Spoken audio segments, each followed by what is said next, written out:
There they were, with a full cargo hold, and filled with newfound hope. Yet the road ahead still promised hardships and peril. I traveled with them southwards, expecting to reach more habitable lands beyond the molten tongues rivers of lava. So here we are. We're back on the world map. We need to do some traveling. We've got our movement, we've got our supplies, 14 days worth, we've got our cargo, our money, our morale is steady, we're well rested. Got a couple things notated in the journal. We've got a bunch of stuff in the codex.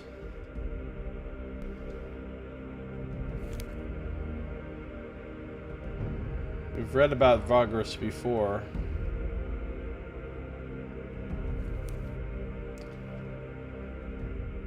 We read about the trading houses before.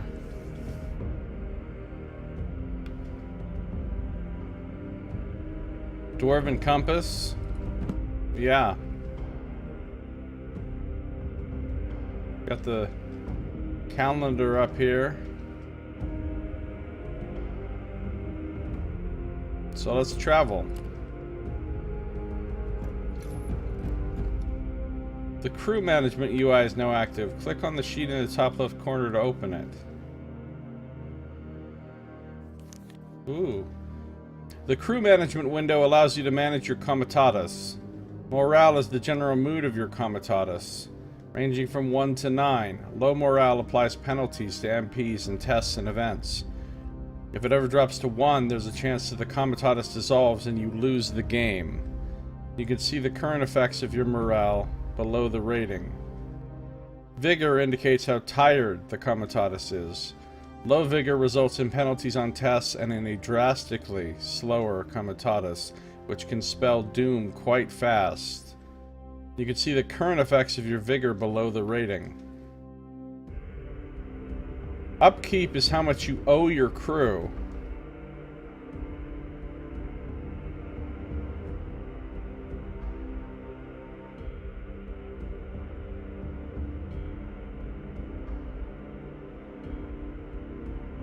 Wait, what, Kritsu?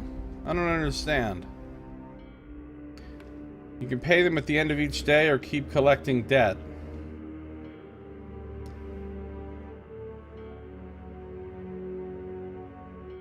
I already owe them 7 silver?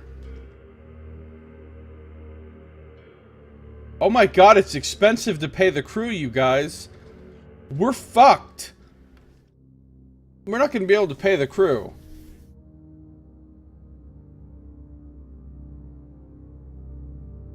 Consumption is how many supplies your crew consumes each day. Beasts of burden, eating 38, nutrition is sustained. Running out of supplies leads to a quick death in the wastelands. Passengers are people your comitatus takes to their destinations for rewards. You can take on passengers in some events and settlements. They also consume supplies. Fuck. Here you can see the number of each crew and beast type you have in your comitatus. Consult the tooltip for each type to learn more about their role. Outriders are special because you need a fighter and a mount to be able to create an outrider by using the plus button. While outriders are excellent fighters, mounts with outriders carry cargo. You can always dismount fighters using the minus button. For now, add an outrider. Then close this window. Wow.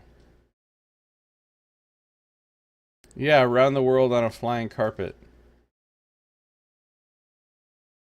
Oh no, it was just called The Flying Carpet. A very interesting Russian movie about a genie.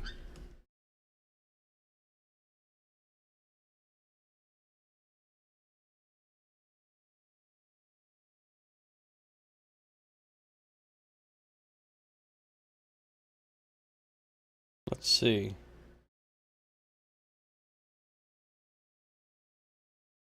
Okay, we're good on supplies, but we're gonna have some problems with paying the crew here.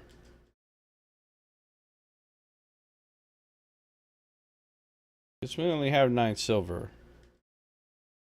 And if we're paying them 3 silver a fucking day, we're gonna have problems.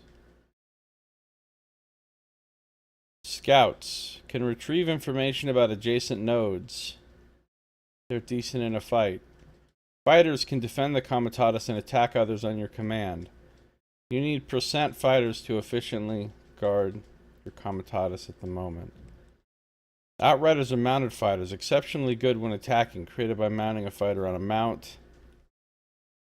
Mounts haul cargo and can be used to create outriders. By mounting a fighter, each riderless mount carries 5 cargo. Slaves function the same as workers. They have no upkeep and less consumption, but can become unruly. Gotta watch out for those unruly slaves. I don't want to have slaves. They carry cargo. Workers take care of everyday chores and haul cargo. They can fight, but not too well. Beasts of burden haul cargo. One beast carries 60 cargo. So if I take and make an outrider, my cargo's at 280 out of 340. Yeah, so my max cargo went down.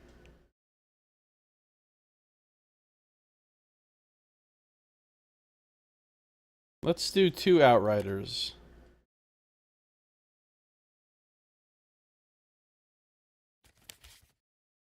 Here's our cargo hold and our equipment. A different bizarre Russian movie about magic. Caught a bitch. Haven't seen either of them. Heart of a dog? Those slaves were people that were found swapping beef recipes. Ah.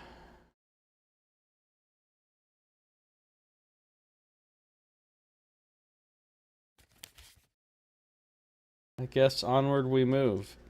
Costs us 3 to do each of these movements, and we have 10 more movement for the day.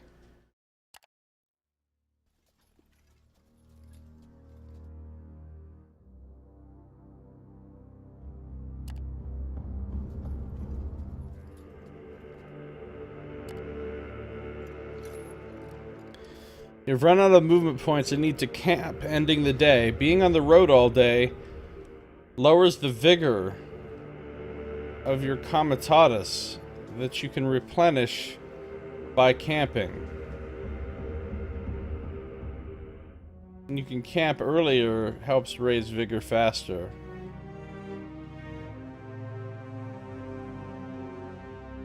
Alright, let's camp. Ooh, look at this. At the end of each in-game day, the comitatus makes camp and settles down for the night. Supplies are consumed and movement points are refreshed after camping. The summary of what happened to your crew that day can be seen on the top right, listing the changes. You have the option to give out less or more supplies under rations, which penalizes or boosts vigor and morale respectively. Starving your crew will have long-term negative effects as well, but it may be necessary sometimes to save rations. Each day you can decide to offer normal or double wages for the current day depending on whether or not you pay them. Double payment increases morale. You can also choose to pay all your debts to your crew at this time, pay now, or accrue payments, pay later, but the longer you delay, the grumpier they will get.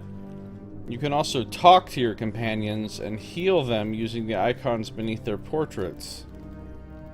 Additionally, you can set your defense orders for the night. A more lenient defense has a higher risk of a nighttime ambush but will lead to a well-rested crew. Wow, this game is complex. Alright. Nutrition sustained. So I can put everybody on half rations or 1.5 times rations to really help rest everybody up. Normal payment or double payment. I can pay later or pay now. We're gonna pay later. Normal payment, normal rations. Defense orders. No need for guards. Add vigor but penalties in case of ambush. Or we post guards. 25% of your total crew must be armed. Or we can double the guards. No need for guards. We're perfectly safe. Assigned deputies. We've got a chief handler. And whoever this is... This is our buddy Javek, right? What does this do? Heal. Talk. You approach Javek. He's tending one of your beasts of burden. When he sees you wish to talk, he steps away, motioning to a handler to finish what he started. What's on your mind, Vagrus?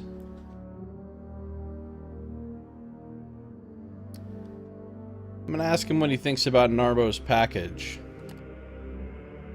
Whatever is in it, your friend was really concerned to get it out of Scrap Heap with no one the wiser, and get it to this man in Avernum. When he sees your thoughtful expression, Javek adds, I sincerely hope you don't plan on opening the damn thing.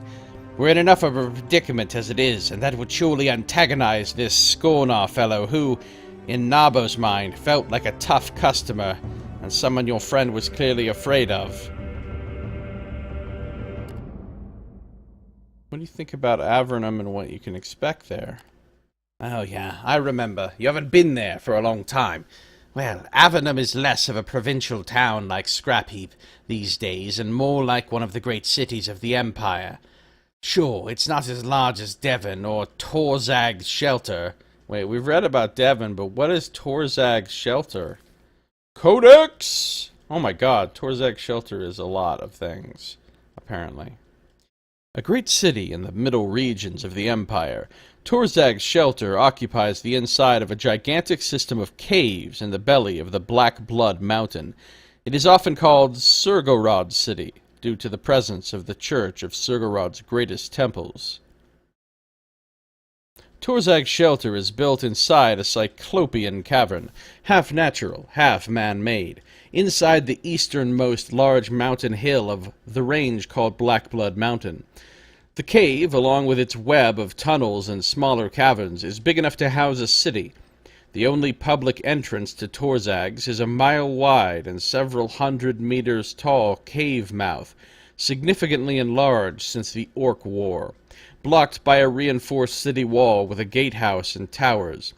Buildings are placed quite close to each other due to lack of space, and many dwellings are carved into the rock itself. The inner side of the cavern has terraces, and these house the noble and temple districts. Since the Church of Surgorod considers Torzag's Shelter its own, they overlooked its siege. Most of the temple district is dedicated to the god of revenge, curses, and malevolence, Surgorod, as well as to the Knights of the Black Sun. So this sounds like a really nice place. So much so that often Torzag's Shelter is referred to as Surgorod City. A great coliseum can also be found here, and gladiator games are organized often. The lower parts, closest to the gate, make up the merchant district, while the Undercity, situated below the terraces and at the sides and the walls themselves, is home to the city's poor and forsaken. The truly rich live in roof villas, huge buildings attached to and carved into the giant stalactites that hang from the cave ceiling. These often have intricate elevator systems and even hanging bridges between them. Lighting is a constant problem in the ever-dark cave of Torzag's Shelter. Most of it is done with great metal chandeliers hanging from the cave roof. These are filled with oil imported from the Bronze Desert, or bright kelp brought in from Everdark. The chandeliers are covered in dwarven runes that enhance the burning and light emission. Even so, with thousands of torches, braziers, and light carriers, an important and traditional profession, all throughout the city, Torzag's is constantly in a twilight. People who grow up here get so used to darkness that they are often blinded by harsh sunlight. When the sun sets outside in the jagged waste, city officials turn off the giant ruined chandeliers, and true darkness settles on the shelter. When the orcs were brought into existence by the 12 over 3 centuries ago, they were used as weapons against the enemies of the Empire. Soon, however, they learned that they were enslaved by dark magic without hope to ever be free of it, and they became enraged. In their rage, they almost tore down the Empire, until the Dragon Lords, afraid of the power of the orcs themselves, joined the war. After a long and devastating conflict, the orcs were hunted to near extinction, yet a smaller faction of united tribes remained defiant for a while after the end of the war. Orcs loyal to war leader Torzag captured the subterranean obsidian mines of the mountain range called Blackblood Mountain. The locale could be defended fairly easily by collapsing side tunnels and concentrating on the main cave entrance, which was also too narrow for large dragons, thereby denying the enemy their air superiority. Torzag and his comrades enlarged the caves and dug deeper into the earth, eventually living there for almost 15 years. Eventually, infighting and a lack of supplies made them more complacent to a truce with the Empire, and ended up relocating to Darkmoor. Imperial forces retook the now abandoned mines, and since the main cave was already depleted of obsidian, they set up camp there. Many displaced inhabitants of the region ended up taking refuge in the caves, which slowly became a settlement in its own right. Its close proximity to the Emperor's Road, potent sources of obsidian, the natural shelter from the unforgiving elements, and later fortifications added to the mountain ridge, all made the city a very good place to live. Sadly, the underground settlement also gave rise to crime that is difficult to root out, as well as a tight, crowded cityscape. Imperial governors named it Tenebritus, but no one ever took to it. Instead, continued calling it Torzag's Shelter. The city developed with lightning speed in the last 2 centuries, and now stands as one of the most important trading posts of the Middle Imperial regions, drawing people from the neighboring Dragonlands and Searing Plains that you would not be able to interact with otherwise. So basically every place sounds like some kind of horrible, dark place full of sinister people in this world. So it is like Dark Sun. Sure, it's not as large as Devon or Torzag's Shelter, but it's a busy city with a lot of people and commerce. They say that the prefect who oversees the place has his own private thing going on, so it's fairly easy on the crime bosses. Well, at least on those that play along. Trade from the region concentrates on Avernum, and everyone wants to get their share.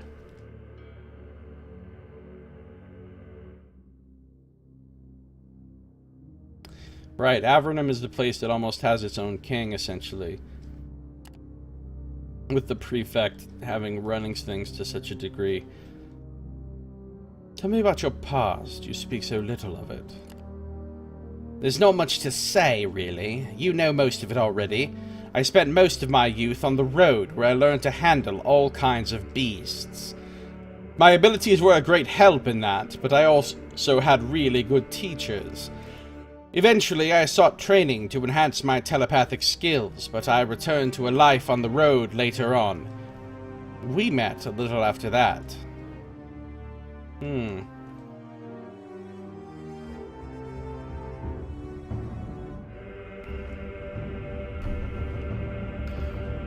Where did you get your telepathic training? Javik frowns and looks away. That is something I do not wish to divulge. It's not a matter of trust, you know. I swore an oath not to give away anything of my mentors, and I intend to keep my word. Where were you born, and what got you on the road in the first place? I can't say where I was born. My mother was on the move. The way Javik says the mother seems oddly painful. But that wasn't for very long. She sold me. I was a slave. Never knew my folks because of that. Your silence prompts a faint smile as he adds, I never said it because you never asked.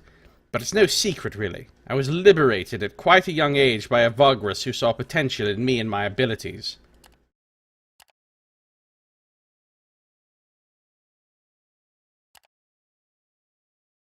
What about your strange abilities? I am what they call afflicted. That is, someone with abilities beyond those of mortals. These abilities vary greatly from person to person. Mine are what you might call telepathic, mental powers that can sense, enhance, and even manipulate the thoughts of both beasts and men. These afflictions are thought to have originated from the Calamity. I couldn't say myself. I only know that I've had them since I can remember. It started as strange sensations and a sixth sense, but with hard work and exercise, I was able to turn it into a controlled skill set. This guy got like Mind Blast and Mind Shield. He didn't fuck around with that bardsmanship.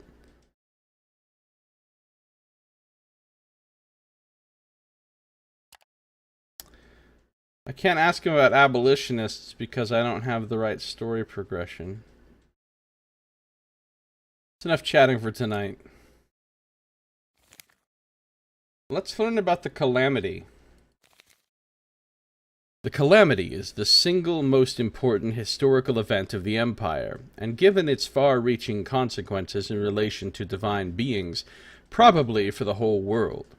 Best described as an arcane cataclysm of inconceivable proportions, this event demolished life and society on the continent of Zeren in a matter of days. In the millennium that followed, the Riven Realms could not be healed and remain a scarred and disturbed place. Towards the very end of the Third Age, the Empire had fallen into stagnation and decadence, desperately holding on to their power while trying to avert the collapse of their society. The rulers of the Empire took to measures that horrified the Elder Gods. In an attempt to quench the rebellions of faraway provinces, legions began to systematically wipe out thousands and thousands of the oppressed. This culminated in the genocide against the Varani people of the north. First, the omens were sent, but were largely disregarded. Eventually, the gods could no longer tolerate such horrors done in their name, and descended from their seat atop Mount Zin. It is said that their anger was so great that they went mad, and in their madness they toppled the empire without regard to any living soul.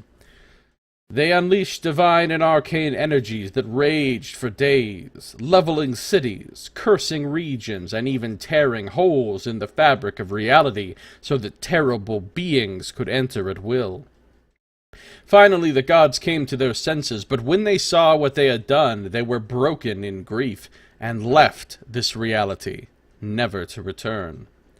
The Emperor managed to protect the capital and the hearthlands from the worst of the devastation, but he himself was thrust in a state of comatose stasis, and has slumbered so ever since. The Apostles, his most trusted servants, were resurrected as deathless lich lords, who now took control of what was left and began to rebuild the Empire in their own image. The post-calamity era is characterized by arcane anomalies that remained behind the cataclysm and still hold peril for the continent's inhabitants. Mutation and curses are common, as a lot of regions still suffer from what was done to them. Seasons do not exist anymore, and most regions were so deeply affected by the cataclysm that weather is harsh or outright inhospitable. Sounds pretty rough. Sounds pretty rough. Alright, I think we're gonna end our... Oh no, we're gonna chat with whoever this is.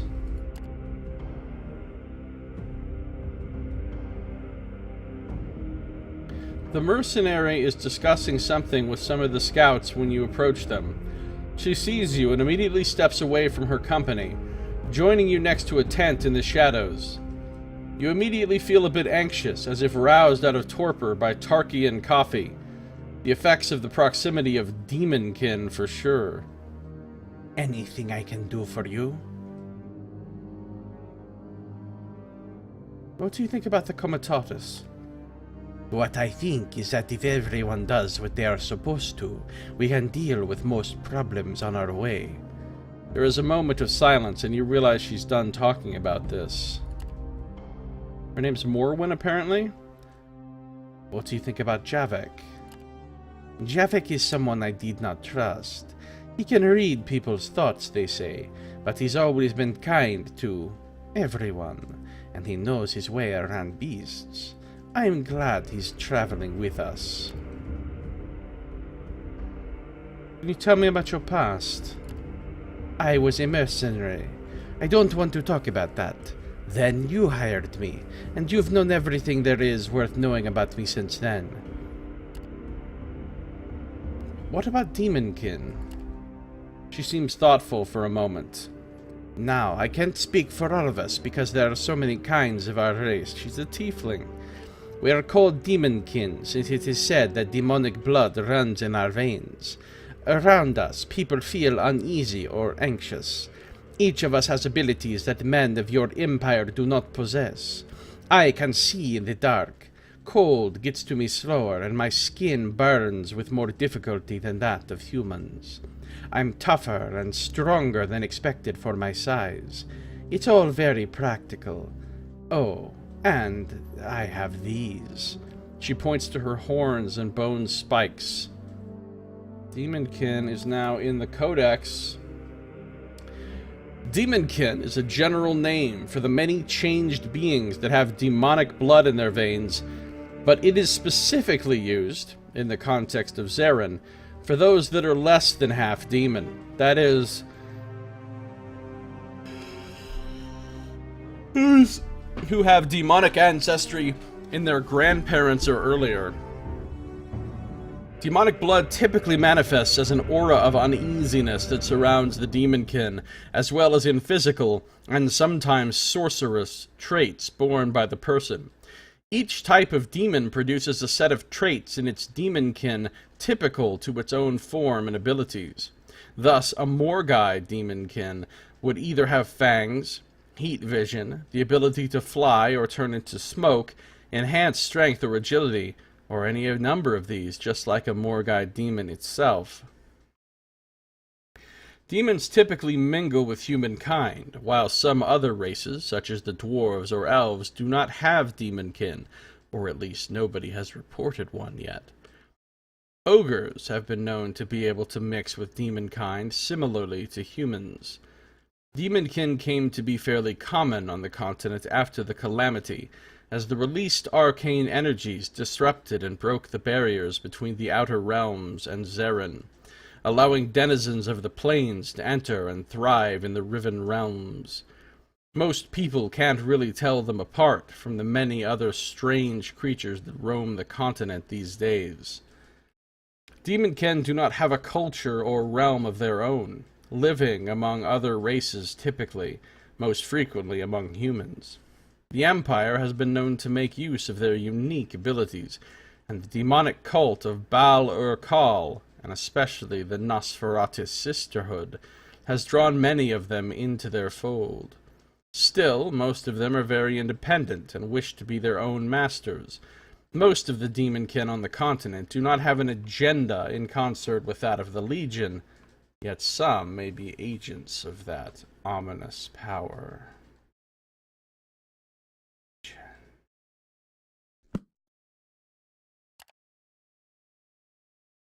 That's it. Alright. No defense because I'm living crazy. Regular rations. Not gonna pay my people yet, because you know what? What are they gonna spend it on? We're out here in the middle of the road. We're starting a new day. Morale is fine, vigor is fine.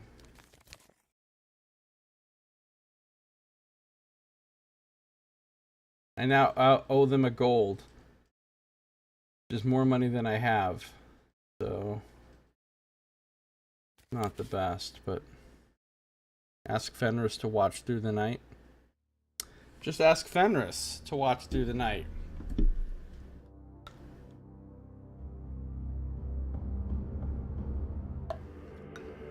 Cut you down in cold blood like it's no fuss, and feed pieces of you to his rat Fenris.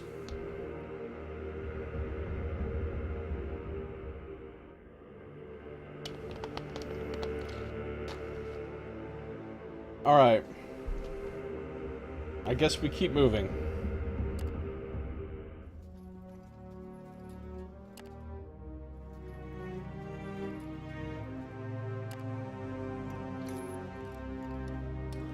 I'm gonna stop now just to help my people stay rested.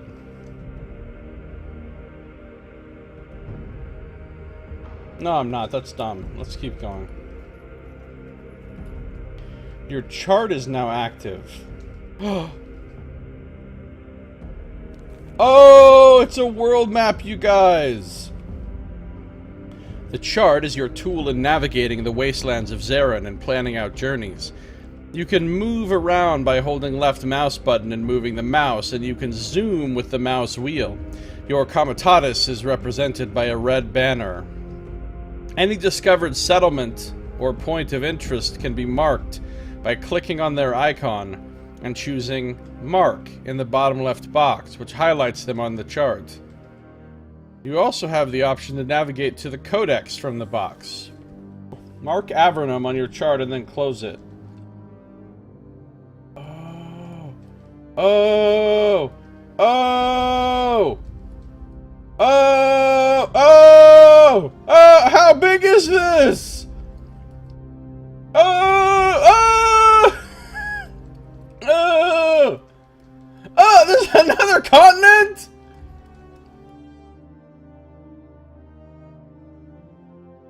Shut the fuck up. There's no way you can go to all these places.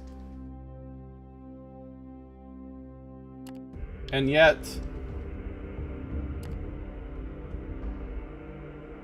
apparently there's codex entries. And the places can be marked. The fuck? Dude! Look how big this is! I could be reading codex entries until the end of time.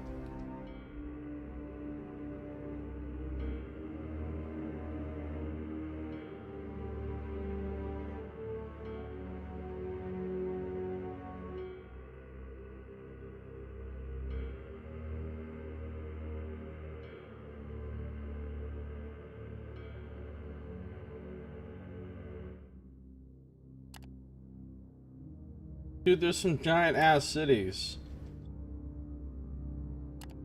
There's Torzag Shelter. There's Devon. There's Avernum. That's the closest big city. There's some ruins. Oh my god, the more you zoom in, the more... I mean, look how much shit is on the map. There's Dumb Garrock. And before finding Ray class, dude, this is cray. It is legit cray. Okay, we've read about Scrap Heap.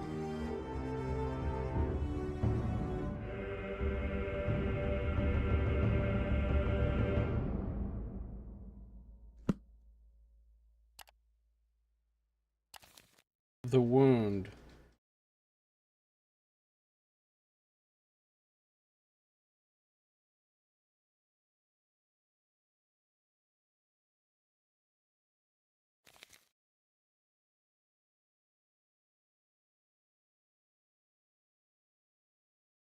I think we've read about the wound already. The Voiceless Lake, Fury's Whip, Broxaxil Hills, Flame Tear Lake, Lake Gehennas, Avernum. We just need to get to there.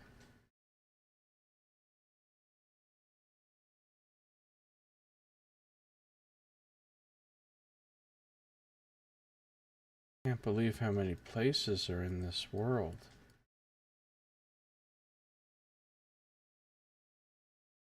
So many places.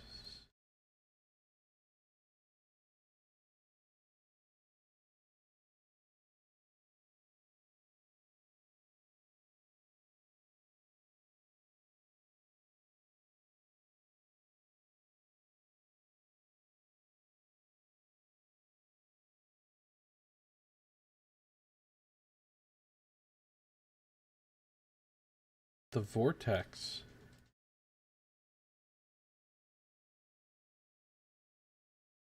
So many places, like every damn direction. And they said that once you finish the prologue, the tutorial prologue, the game opens up and you can just go anywhere the fuck you want.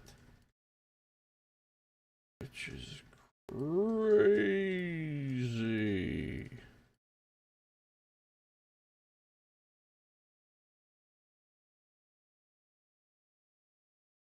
Alright, Avernum, which we've already read about in the Codex. It's the place with the slag fort where the Prefectus runs things as his own personal little city-state of sorts.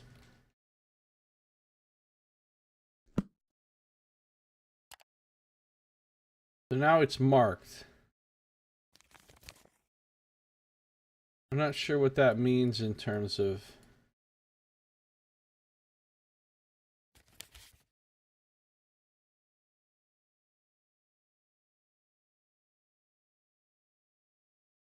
it being marked. I'm not sure what that means in terms of does that mean that my path automatically leads to it? Like, just sake of argument, what if I marked Dumb Garak instead?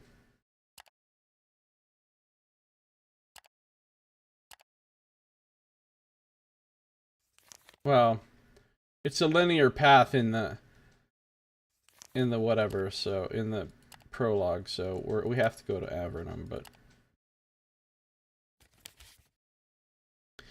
we're out of movement. We need to rest.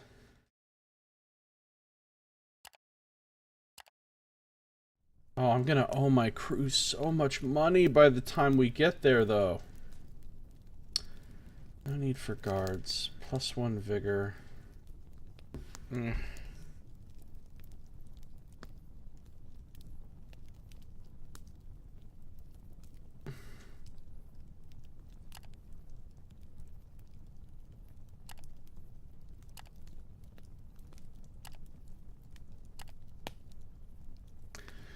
After a long day's march under the bleak skies and harassed by hot winds, the Comitatus finally settled down in a wide ravine.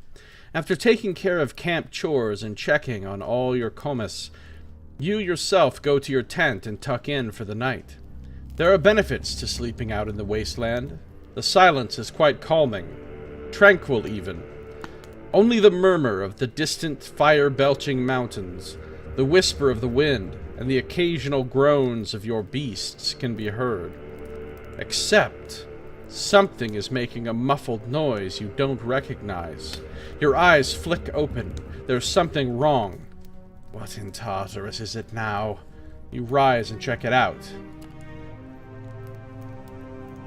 Leaving your tent and passing the sleeping beasts, you are just about to call to a guard when you stumble upon a large quadrupedal creature with fused bone protrusions. It is munching on supplies scattered across the ground, evidently from a torn open sack lying nearby. The creature is a Jakra, a wasteland scavenger that hunts in packs. Before you can utter a word, the monster charges you.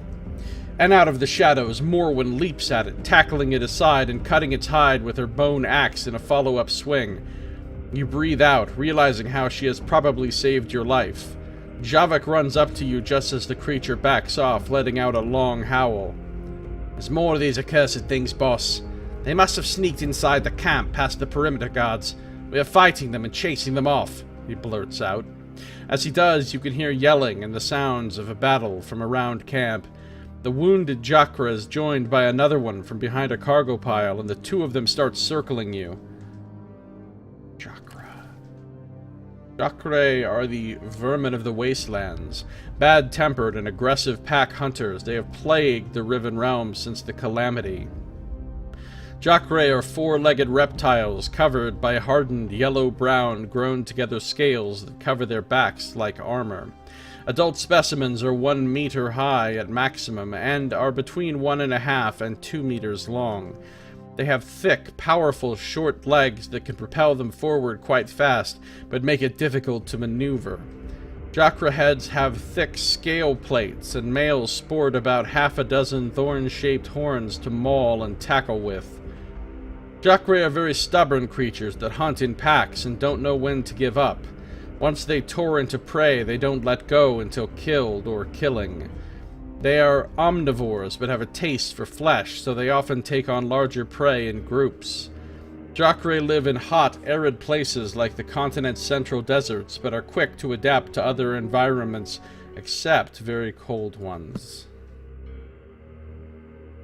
Dravek steps beside Morwen as they get ready for the fight. Here we go. We're going to learn about fighting.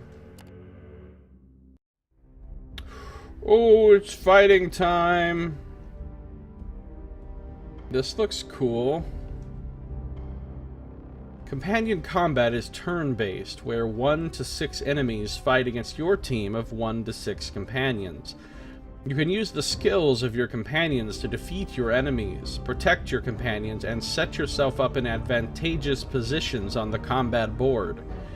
Companion combat is made up of rounds. Each round, all of the participants take turns to act, and when everyone has had their turn, the current round ends and a new round is started. Breathing hard. This goes on until either your companions or your enemies are defeated.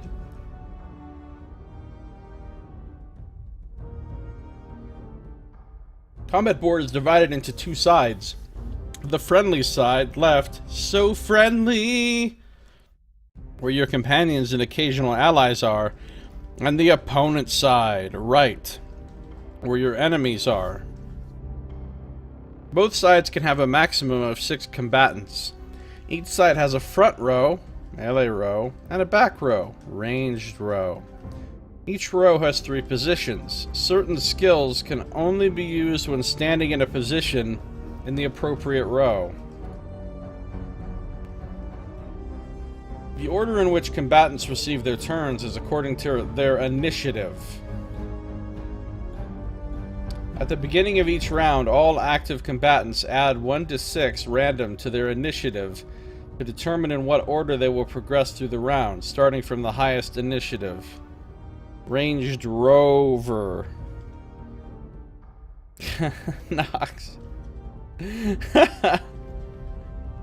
The initiative order, top left, shows the order in which combatants receive their turns. Wise leaders use this information to plan ahead. Combat log says Jacre begins its turn. Down here we see that it has 7 of 10 vit, 20 ivd, 2 of 2 pow, 1 arm, 10% bulk, and 1 act. Actions: block, evade, power, vitality, armor.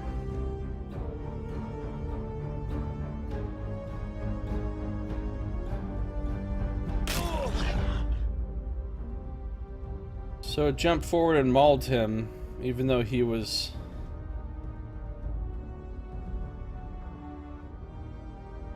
in the back.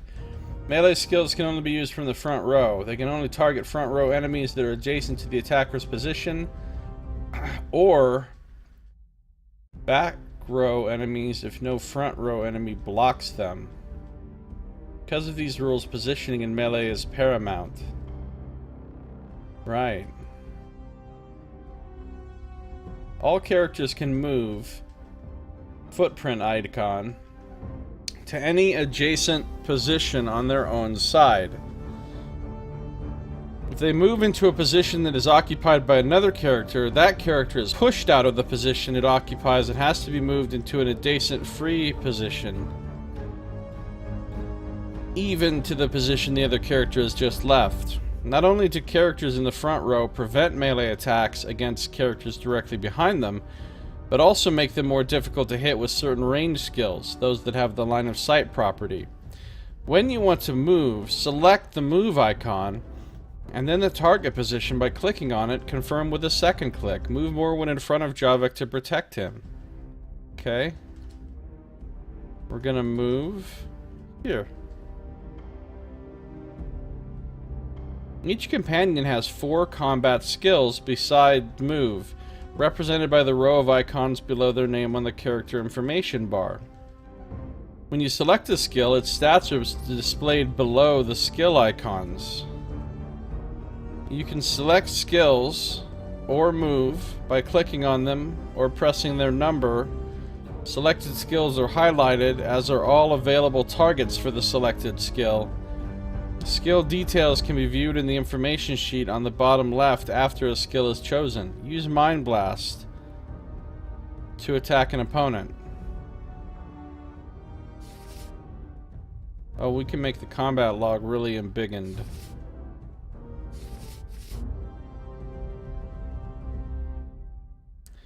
Mind Blast. Ranged attack that burns the mind, completely ignoring armor. Does 3 to 4 damage, 95% accuracy.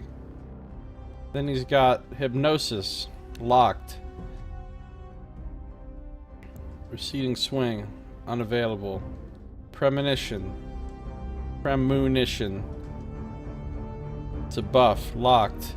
Alright, we're gonna Mind Blast a fool.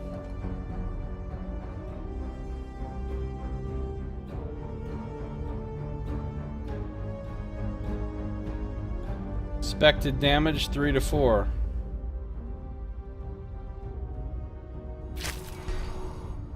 Oh, get Mind Blasted. Morwen's skills include options to push front row enemies back, Savage Kick, and to pull back row enemies to the front, Whiplash. Some skills are more complex. For example, including a move and an attack, Strafe. These type of skills can be used to great effect in controlling your enemies. Crushing their will to him is quotidian, says Ray Knox. Use Savage Kick to send it to the back row, denying it an attack. Ah. So she's got Devastating Blow, Strafe, Savage Kick, Whiplash, so she can pull as well. Only does 1 to 2 damage.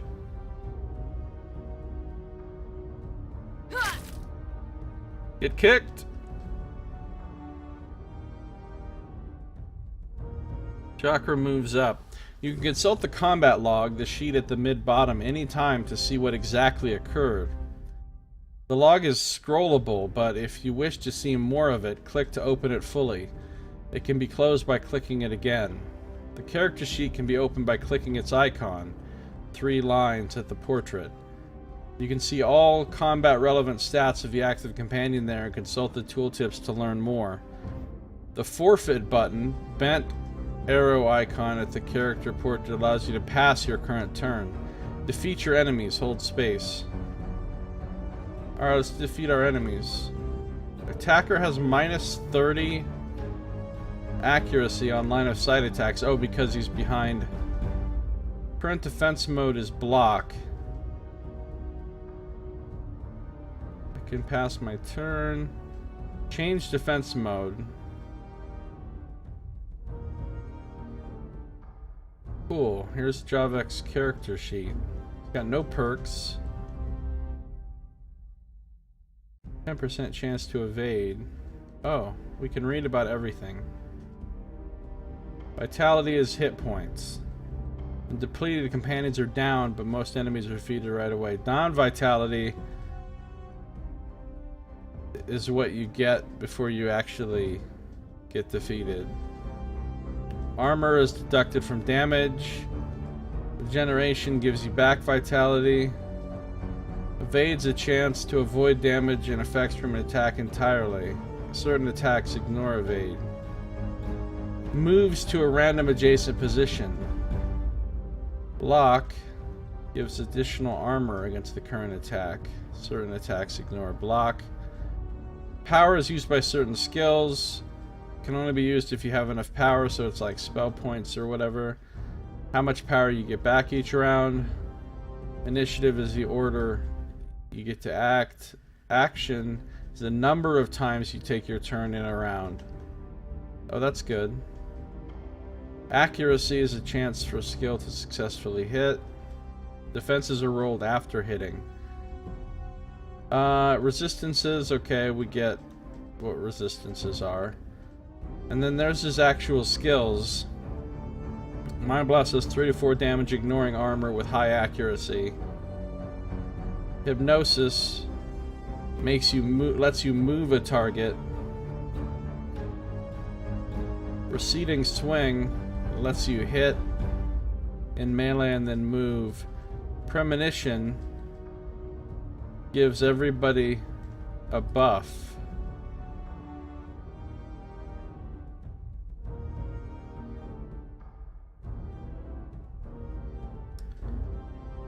So let's try Premonition just for fun.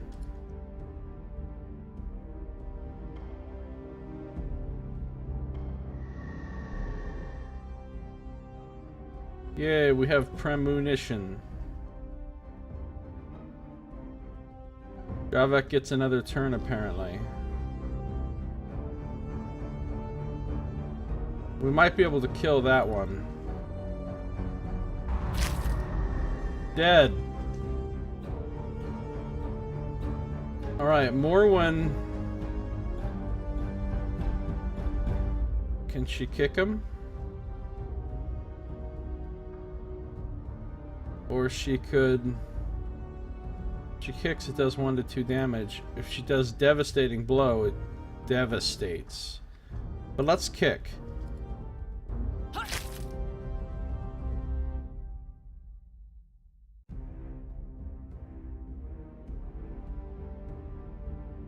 I'm down to 7 power. I don't know how you get power back. Or when you get power back. But let's keep mind blasting.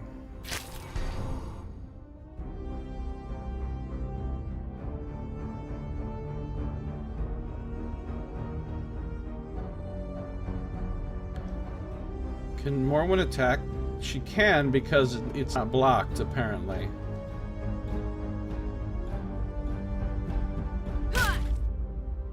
There you go. It moves up. Let's kick it back again. It blocked the kick. But it still got moved back, interestingly.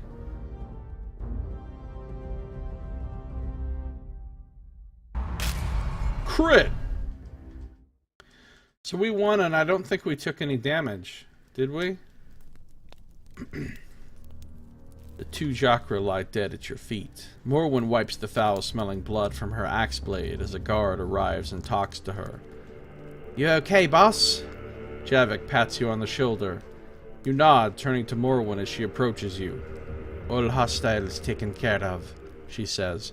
They got to some of the food, but we could take their meat and parts to make up for it.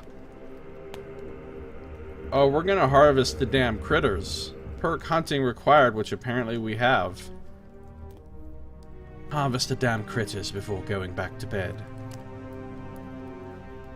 We gain 90 supply. 2 ivory and 5 beast hides? Hell yeah.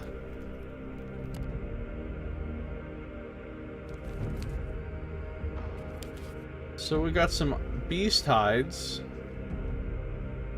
And the hides of beasts ideal for clothing, armor, and tools alike.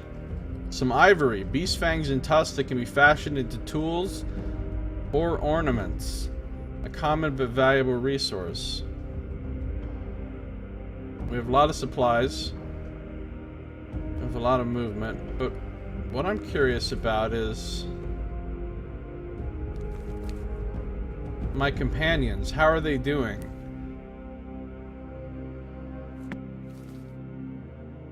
Chakra. Okay. Well, it's a new day. Let's keep moving. I'm a little concerned that I'm not going to be able to pay my fucking crew and they're all going to leave me, but... Vigor is fresh. What does that mean? Oh, it's not as good as well rested. I guess because we got attacked. Alright. We may have to eat some extra rations. And also not travel as far this day. Forced March allows you to move further than your maximum movement points in a given day. Forced March movement uses marching MPs, indicated next to your MPs on the top left. Marching along paths and its cost is indicated by red on the campaign map. Although forced marches get you further, use them carefully. Your crew loses vigor and even morale rapidly if you march too often without extra resting. We strongly suggest refraining from frequent forced marches until you have more experience. High vigor, morale, and a well-supplied comitatus are required for forced marches to have less negative impact. Alright, well, we're not going to force march. In fact, what we're going to do... Well, we'll go one more. We'll camp. But now my people are fatigued. I don't want them to be fatigued.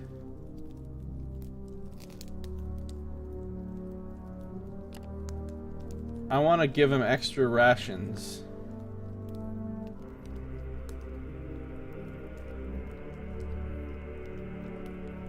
Let's go with no guards again.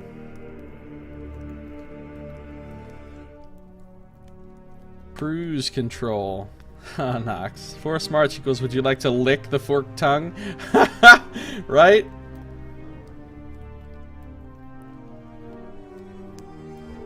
Heal companions.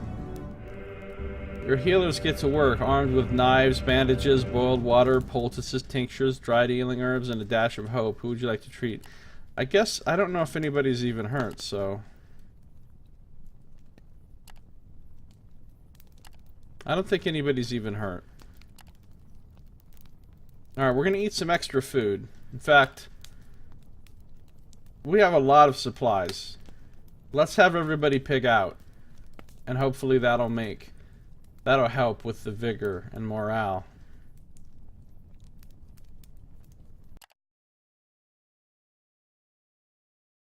Morale's back up to steady, vigor's up to fresh.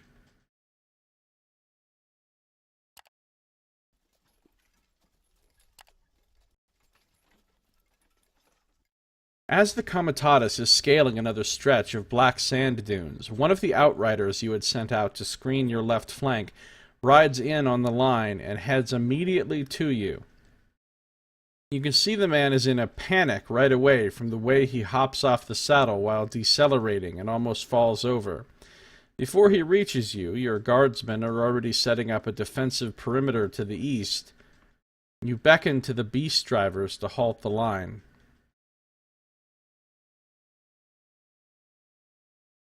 Vagrus! They are coming! I saw him walking over the dunes! The pilgrims are coming! Hey Maz, how you doing? Welcome. This game is quite different. A murmur of terror washes over the Comitatus. Clearly your scout was referring to the Last Pilgrimage. We're going to read about the Last Pilgrimage. The Last Pilgrimage is a magical phenomenon and one of the great mysteries of the Fourth Age. Originally a group of pilgrims walking in penance to the capital, they were turned into a host of wandering specters that haunt the forsaken reaches of the Empire. Nobody knows what the undead pilgrims look like, as no one has lived to tell the tale of a close encounter. People who have seen them from afar and survived saw pale, eerie, white-yellow light that surrounded a large group of walking dead. The spectral wanderers seem to be constantly followed by tempestuous winds that usually create a sand or a dust storm around the pilgrimage. It is said that in the last month before the calamity, a group of high-ranking priests of the pantheon of the elder gods started to see a pattern in the strange phenomena that began to appear sporadically all over Zeren. They interpreted it as omens from the gods and realized that their creators were displeased. To appease them, they set out in humble pilgrimage from the city of Tot. Other sources name other cities as their origin. And planned to walk all the way to the capital, and upon reaching it ask an audience from the emperor. These rich high priests cast away their earthly belongings and walked barefoot. Many joined them on their way, clerics and simple folks alike. After weeks of walking, the omens became more intense, and finally the calamity struck. According to legend, it caught the Last Pilgrimage, by then swollen to thousands of people, out in the open somewhere south of Devon. The cataclysm did not kill them, but turned them into cursed undead, forever bound to their futile pilgrimage, forever seeking to reach the capital which will always be out of their reach. There is no apparent rhyme or reason behind the appearance and disappearance of the last pilgrimage. It seems completely random, though it never occurs near settlements, but almost always in open areas. If they appear and someone does not or cannot flee, they are never seen again. The theory is that the specters force them to join the pilgrimage that is doomed never to reach the capital. So that doesn't sound great. Clearly your scout was referring to the last pilgrimage. This group of spectral horrors are known to appear out of nowhere and eradicate even large groups of travelers in a matter of minutes. Nobody quite knows what happens to those who encounter them up close, as nobody has lived to tell the tale. Some reckless people were reputedly able to take a peek at the otherworldly wayfarers, but during your many years as a Vagrus, you have never met any such person whose story was credible. You know all too well that if your outrider tells the truth, and you see no reason why he wouldn't, the only chance of survival is for all of you to run or to hide. You can zoom in on the art. The art's real nice in this.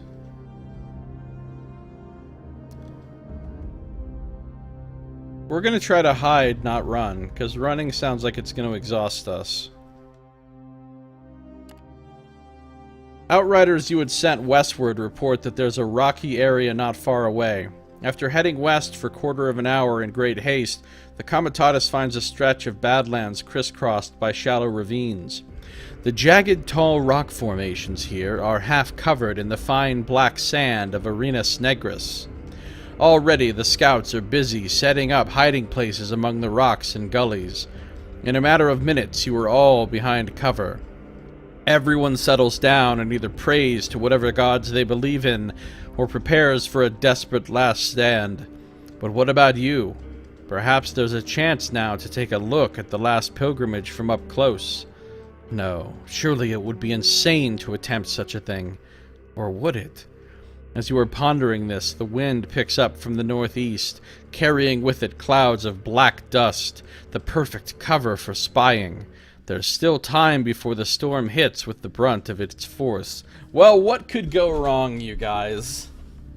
What could go wrong? Of course we're gonna go take a peek, right? What could go wrong? Creep out among the dunes under the cover of the storm and try to take a peek at them. It takes about 10 minutes for this feeling of what you are doing is utter madness to settle in. By then, you and a scout are creeping forward in the dust storm. Going is tough despite wearing hoods and scarves to protect your faces and eyes, but you make it to the dunes through which the pilgrimage is expected to move. After 10 more aggravating minutes, a dull light appears over the dunes to your left. As it gets closer, it is revealed to be a blanket of white-yellow radiance that covers a shambling assembly of sickly figures. They cross the dunes not 50 yards from where you're hiding, but due to the awful dust and the eerie light you cannot make out much. They appear to be men of sorts, or at least humanoid, wearing long robes that remind you of old depictions of pre-calamity clergy. Some of them lean on staves. A faint chanting is on the wind, and both of you are struck by a weird sensation, like when someone steps on your grave. I don't know what that sensation... What? Strange images infringe upon you, peripheral visions, elusive and unformed.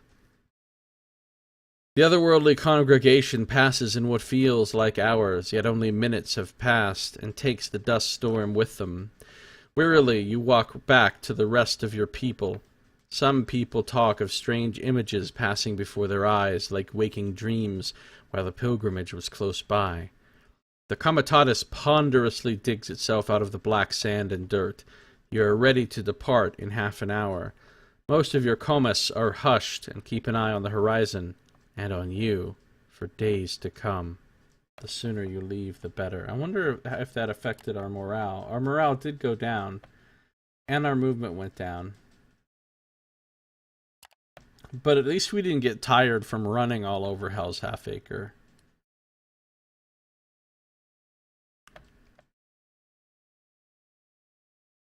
Alright. We got some movement left. So we're trying to get around this thing. This is the molten tongue.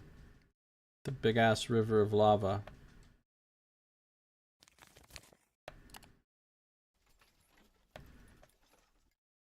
We're out of movement, so time to end another day. Look, we have a lot of supplies, so I'm going to keep us going on 200% rations for right now. Let them feast, especially since I'm not paying them.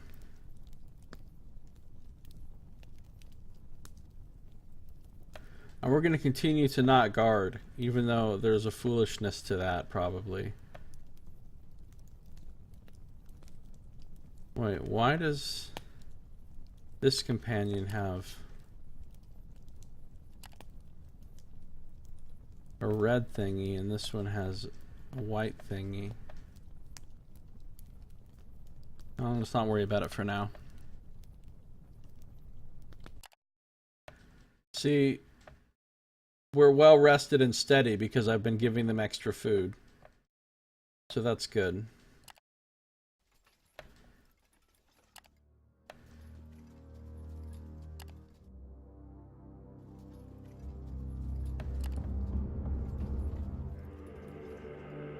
The Comitatus climbs the last black dune and comes to a halt on your mark. Standing on one of the carts, you spy the horizon carefully before hopping down and convening with your most trusted. Ahead looms the Voiceless Lake.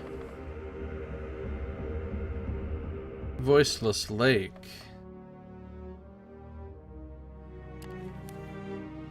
A feared place devoid of all life, the Voiceless Lake is one of the many active formations created by the proximity and lava flow of the molten tongue.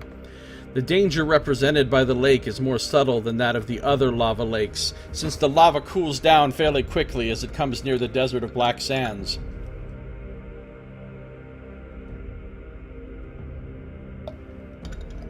The molten rock goes under the actual lake, that has a mirror-like, steaming, watery surface. Just below boiling point, the lake is a quiet place, with black sand, dark rocks, and a permanent fog of steam.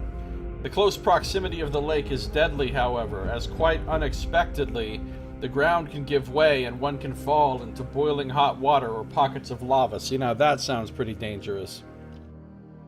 Other times, the scorching steam can suddenly break through the earth and melt the flesh of unwary travelers. Why would you travel anywhere fucking near this place?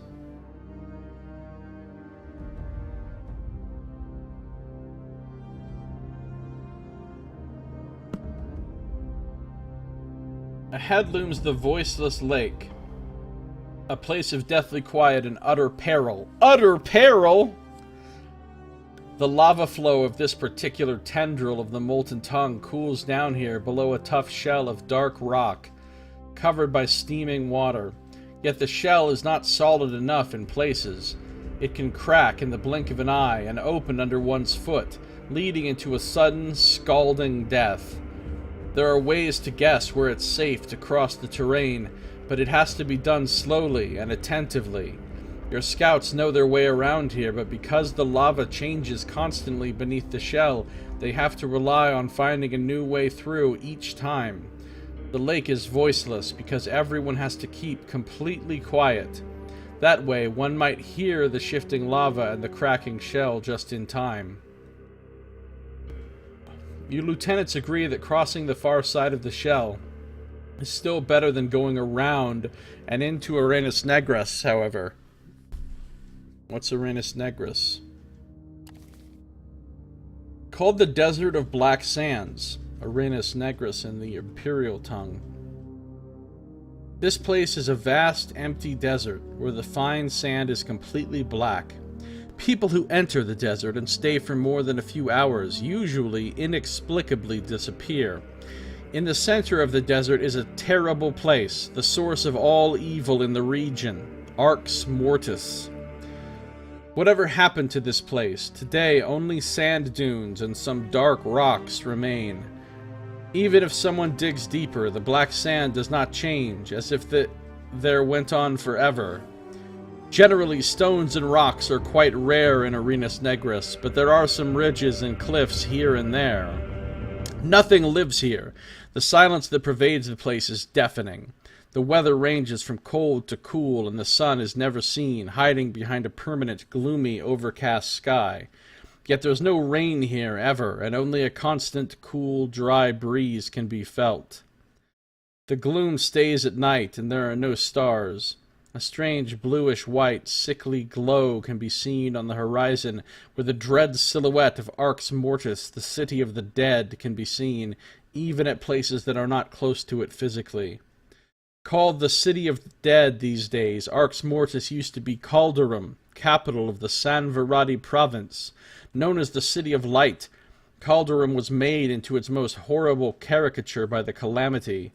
These days it is a dead city, filled with eerie moaning and groans, cast in perpetual twilight, and beset by bone-chilling cold and a pale, cold light coming from the faded rocks that are almost all that remain from its beautiful buildings and walls.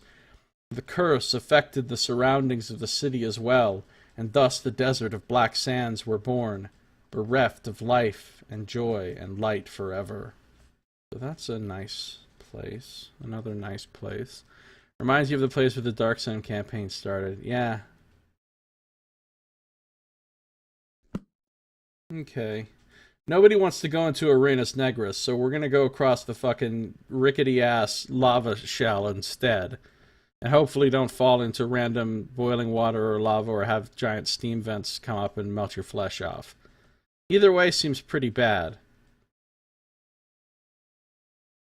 Especially after coming so close to the last pilgrimage a few days ago, nobody in their right mind would go near the damn place. So you're stuck with the plateau surrounding the voiceless lake. Comitatus attempts to cross over to the other side carefully. There's a high chance of success because we have plus 30% perceptive. We don't have bonus for cartography, apparently. But we have Scoutmaster plus 10%. So our chance is high. Let's do it. Success. Going step by step, carefully listening to any telltale sounds while sweating profusely, every member of the Comitatus manages to make it through. After hours that felt like days, you can turn away and southwards from the accursed lake. The crew becomes agitated as you leave the perilous plateau behind, even joking among themselves at the constipated silence back there. Gotta watch out for those constipated silences. You leave the voiceless lake behind. +1 morale, because we made it without anybody getting wrecked. Our morale is keen now. Fortunately, we're out of movement, so we gotta stop and rest right here next to the Death Lake. We're getting closer to Avernum, though.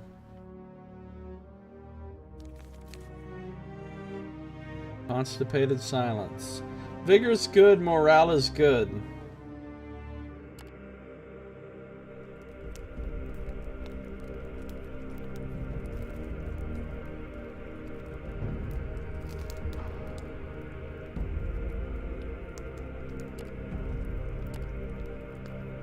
Maybe we'll just go ahead and do 100% rations this time.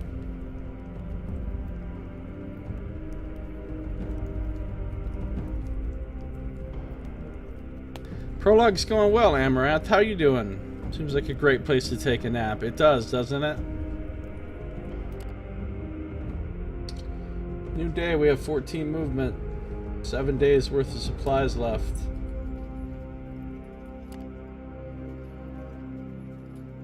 Just as we were about to leave that damnable lake behind, we heard it.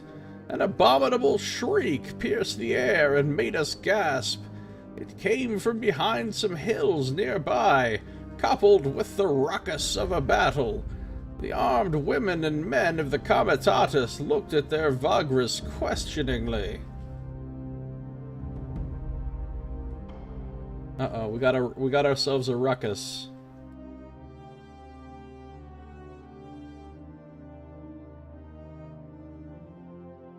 So I imagine this picture is supposed to be Arx Mortis, and this is supposed to be the Arenas Negras, the desert of black sand.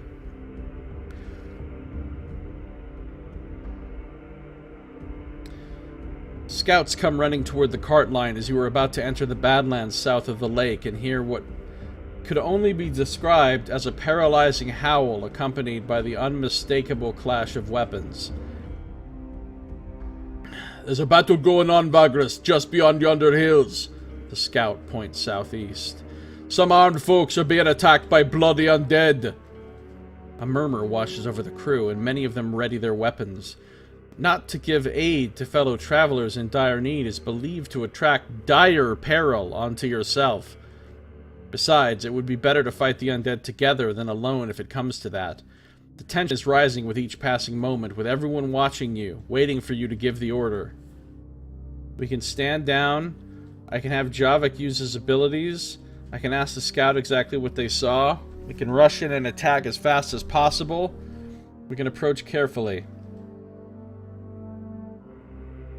Ask the scout exactly what they saw. There were 4 guys clad in dark metal weapons, I swear, but they were losing. About half a dozen shamblers or so. One of them huge, just fucking huge. A loud death cry echoes among the hills. Alright, let's rush in and attack.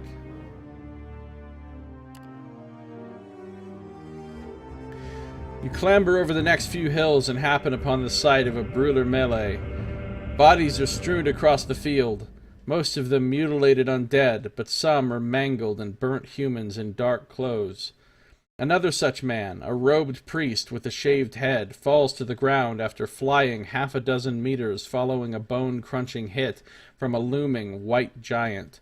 The creature looks like it's made up of several bodies, fused together by some combination of natural disaster and evil curse. The rest of the shamblers look like they are smoldering. The great white abomination faces the 2 last men standing, a white-faced, lightly armored enforcer with a shield, and a tall man in elaborate black armor, wielding a greatsword. Both of them look the worse for wear.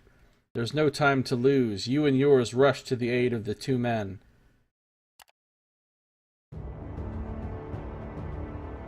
Oh, that thing looks scary. Remember, it takes 2 to mangle. Nox. So many varieties of peril, I know. You gotta watch out for that dire peril.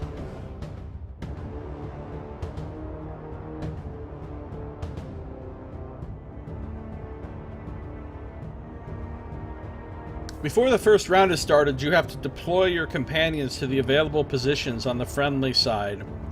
You do not need to always deploy all of your companions. Sometimes it is best to avoid sending a wounded companion into battle, or simply to leave some space to maneuver. When you've deployed everyone you wanted to, you can start combat by clicking the Begin Combat button. You can deploy a companion by selecting their portrait from the deployment roster and clicking on an available empty position. You can revert a deployment by clicking on the base of the character you want to remove. Before deploying a companion, you can switch between their defense mode, block or evade, by clicking the defense mode button shield icon next to their portrait. Defense modes are set to the higher value mode by default. In this fight, some allies are already deployed and you will take control of them, but you cannot change their deployment. Morrowind is useful in the front row, while Javik's abilities favor the back row. When you're done deploying, initiate combat by clicking the Begin Combat button. Okay. Let's throw Morrowind right here.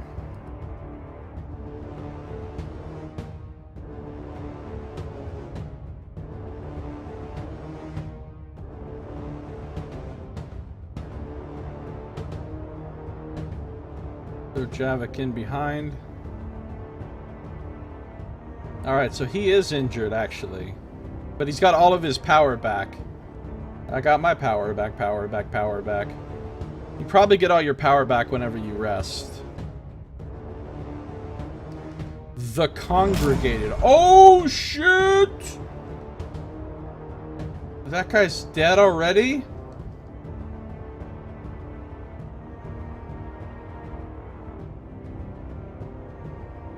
Some skills can target friendly units to support, protect, or even heal them. In this fight, a lot of Javek's skills cannot be used because undead enemies are immune to mind-affecting effects. Javek is far from useless, however, as you can use his premonition skill to keep his allies buffed.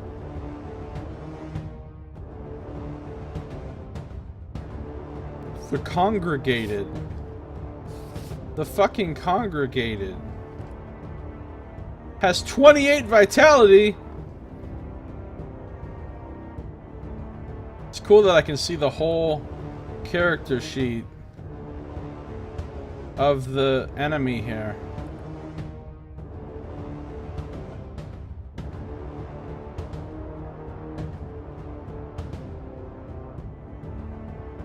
Then there's these little guys that are weak and easy.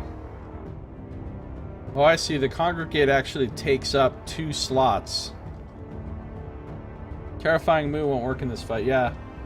Alright, we're gonna Premonition.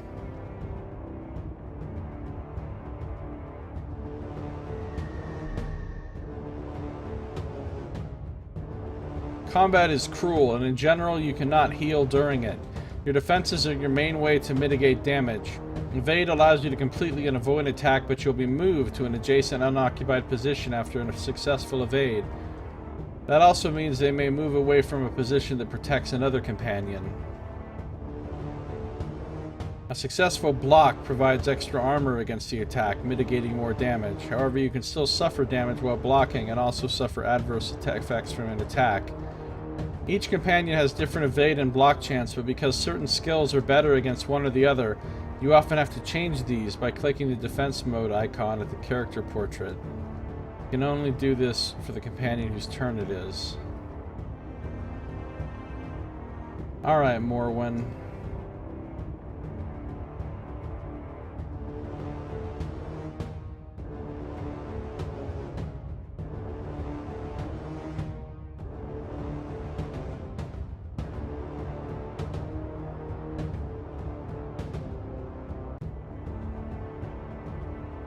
Let's try Strafe.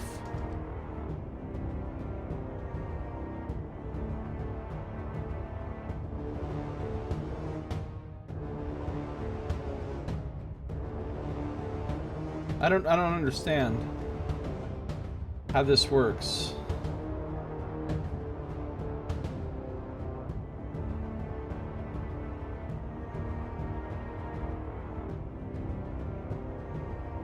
It says hit 2 enemies for moderate damage, then move to the side.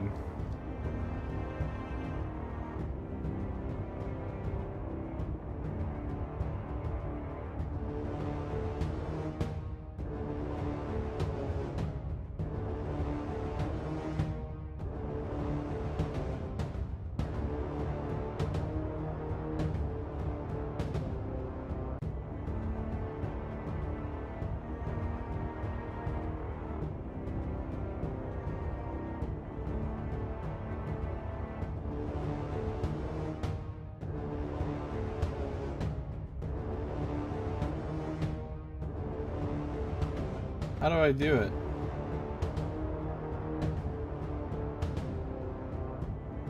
Shows 2 targets.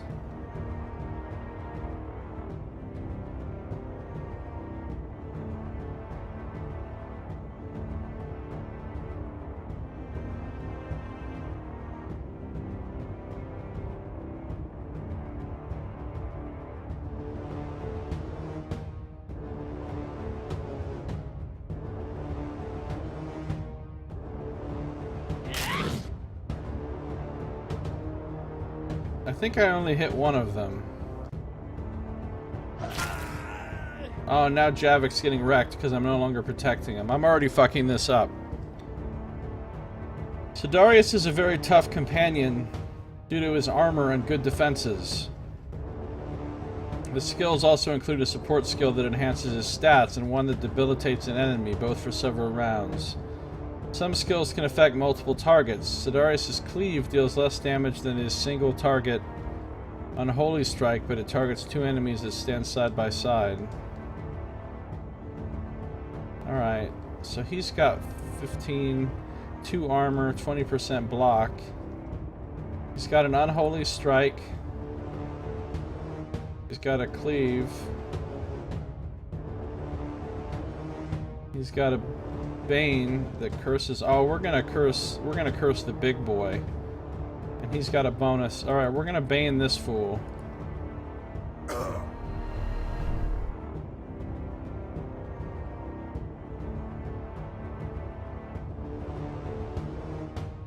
You, the Vagrus, may not take part directly in companion combat, but that does not mean you have no means to influence it.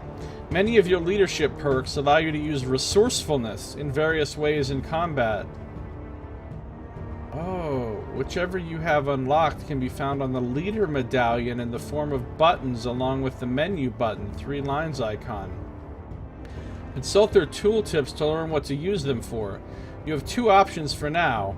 Aid, which allows you to revive downed companions. The button is only active if you have a downed companion. A companion is downed after losing all their vitality. They are not removed from combat, but cannot act and have to be protected because if their downed vitality is depleted, they become severely wounded or possibly die. Downed characters also do not provide cover from line-of-sight attacks to those behind them. Empower, which gives power to a target character. This is one of the few ways of replenishing power in combat. Use Empower to give Javik power. So these are the... This is the leader medallion. Retreat. Combat objectives. Main menu. Boost the initiative of a companion. Give power to a companion. Boost the defenses of a companion. Bring a companion back from a down state. So I could give 1 power back to Javik.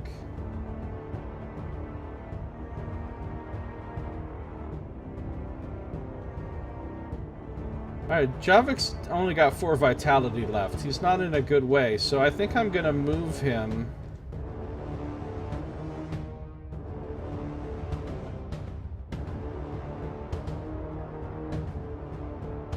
behind her. Alright, now Morwen.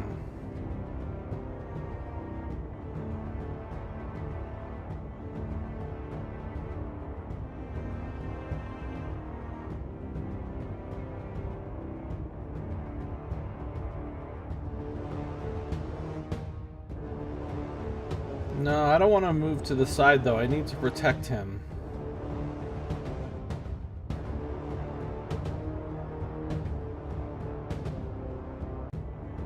Let's just work on finishing these guys off. Miss. Great job. Never mind the guy that got raffle stomped in the first. Uh-oh, now he's got some business going on. Fire damage over time.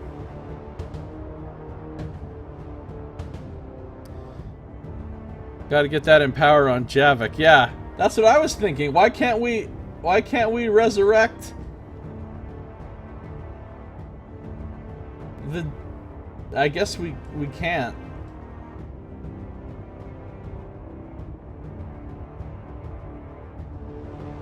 Alright.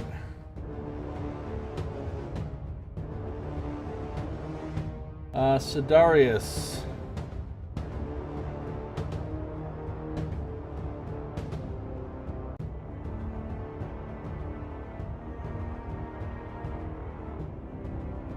If that thing is baned.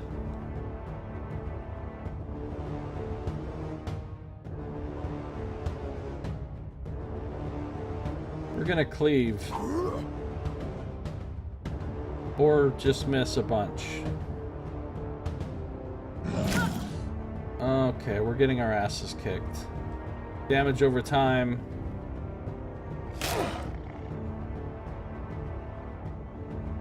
I don't know what's wrong with him now. He's stunned. Fantastic. Dude, we're kind of getting destroyed.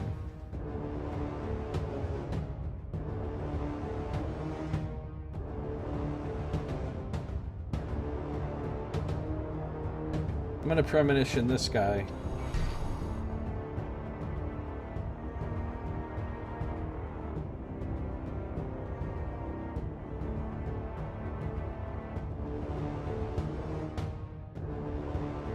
Let's just kill one of these dudes, that'd be great.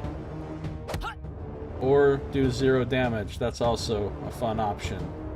I'm gonna fucking die in the tutorial!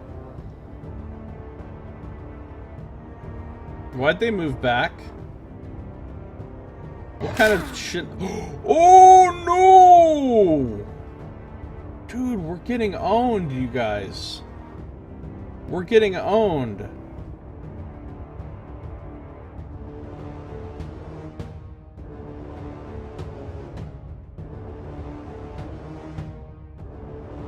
So you're telling me that these things have 200% mind resistance? Of course they do. 200% mind resistance. Because 100% resistance just isn't enough.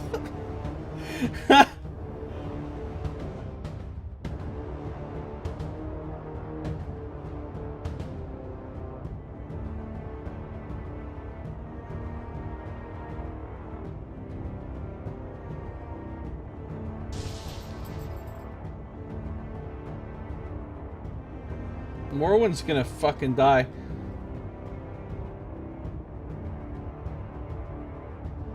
If we can't kill one of these fucking dudes soon, we're gonna have problems. Great. Exactly enough damage to not kill it.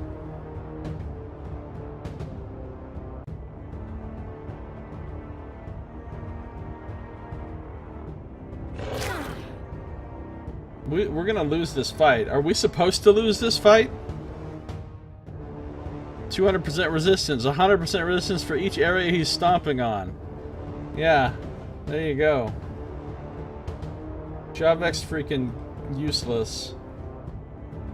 I mean, he can keep putting the buffs on, I guess, but, like...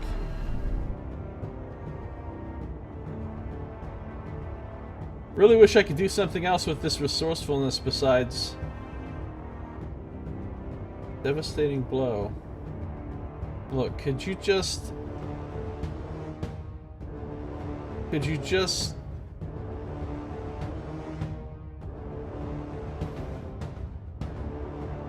That's not a good idea.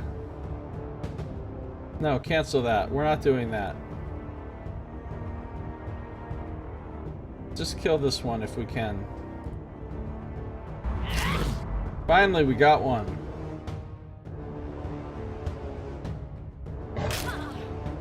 She's gonna die, though. She's actually gonna die, because she has bleeding on her now. Ooh, crit him for 4. She's back here in the back. She's gonna die from bleeding, right? Yep. She's literally gonna die from bleeding. He's about to die as well, so that's great.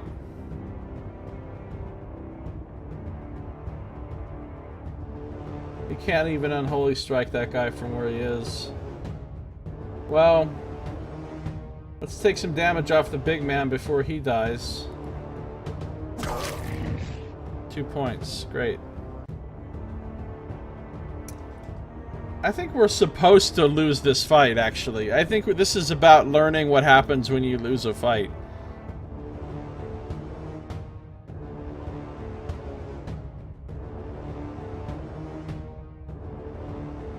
Let's just see if hypnosis works. I don't think it will. That didn't do shit. Uh-oh. Morwen is down. Okay, wait. Aid. Boom. I got her back up. And she's got 3 vitality. She's still bleeding, though. Quick, Skywrite for your life. Alright, Sidarius. with his 1 hit point.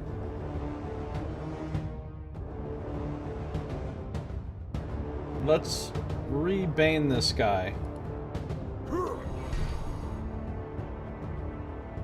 Did it even work? Congregated resisted it.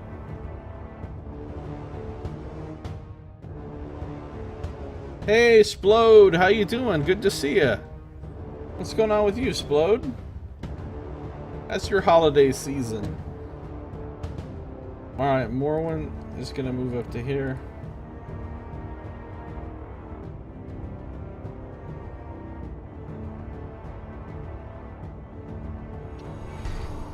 We're gonna premonition Sidarius. Try Bane again. That time it worked. Well, there goes Sidarius.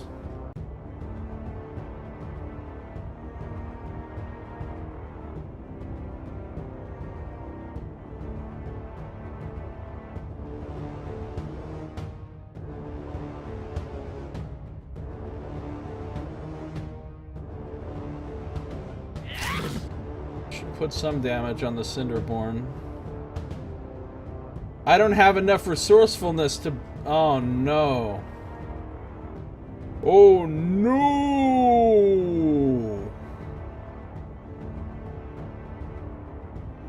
I don't know. Java isn't going to do anything. He's just going to pass his turn.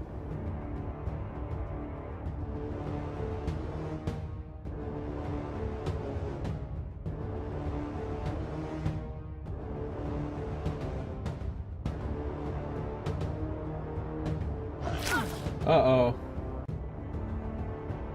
We lose. Nobody's up except for Javik. So... there's nothing we can do realistically to possibly win. We don't have enough resourcefulness to get anybody up. Pretty sure we were meant to lose this because this thing has so much vitality. There's no way you were going to beat this thing.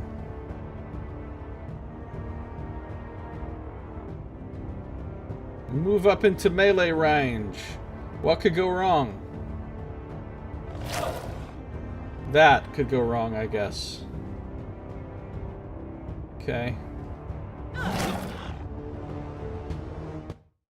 Defeat! The undead relentless.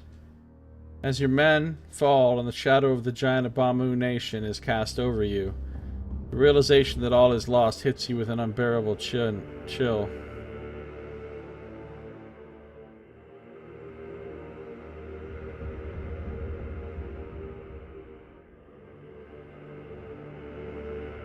Death is certain now.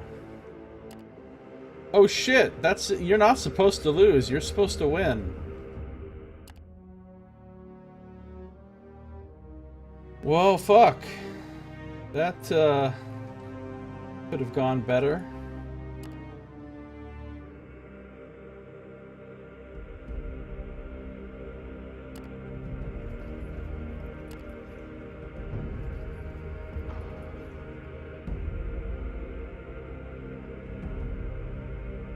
This time we're rushing in and attacking as fast as possible. Weapons drawn and shouting to give the men over the hills some hope. You run ahead, followed by your fighting crew. You might get there in time to save these people. Your Comus are up for a fight. +1 morale. Fervent.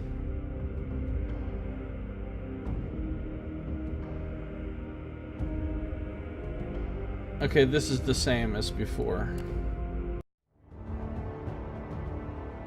Alright, I get it. I gotta deploy my companions.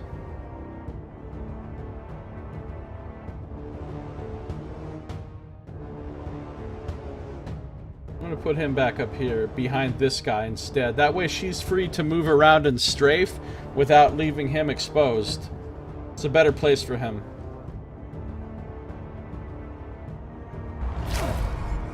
Pretty sure he always fucking crits that guy in the beginning.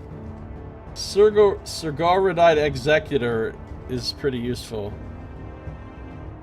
You never even get a chance to move that guy. He always dies in the first round. I mean, so far, 2 out of 2 times. He instantly dies before you can do anything.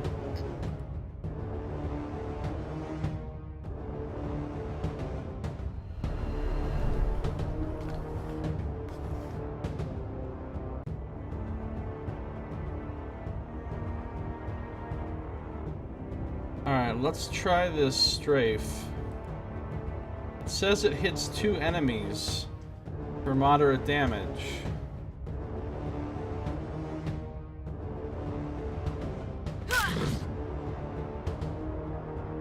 But I guess they have to be next to each other.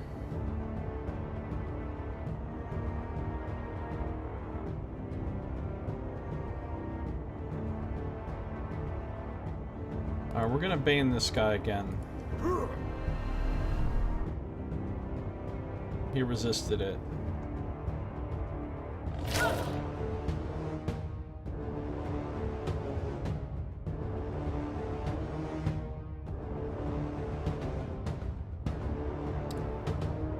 I mean, honestly, no. No, I'm not gonna give Javek 1 power and waste... I only get 2 resurrections if I have all 6 of these points. If I waste 1 giving him a point of power that he doesn't need, no. I refuse, tutorial. Oh, but it's gonna force me to, isn't it? Everything's grayed out. It's actually gonna force me to. Oh, you're a dick, tutorial. You're a dick. Alright, fine.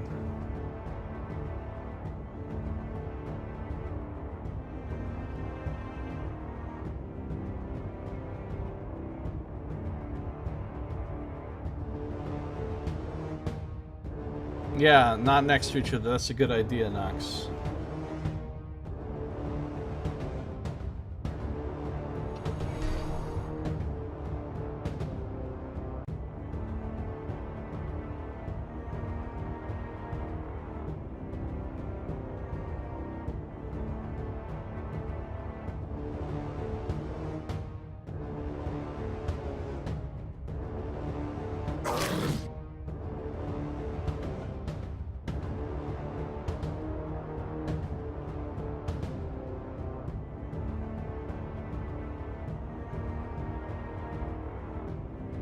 I don't understand how strafe even works.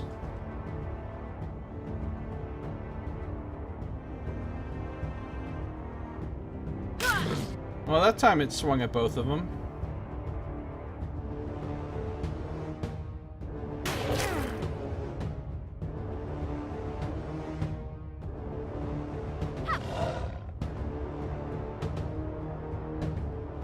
That moved me to the back, though. Because of the evade.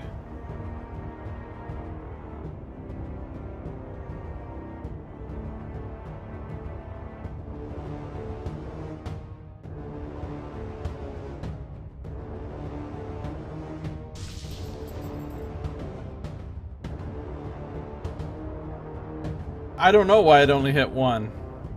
I don't understand how any of this works. Half the time it doesn't seem to do what you think it's gonna do. All she can do this turn is move because...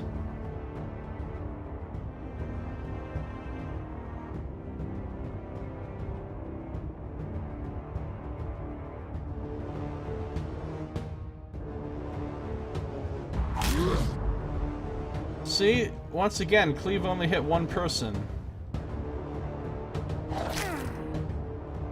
I don't understand why.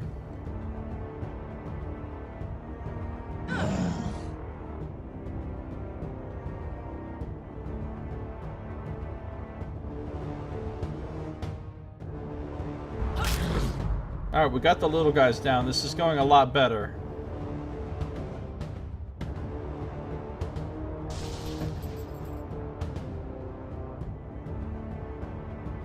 I tried clicking and dragging. I tried clicking on both of them. Neither of those things worked.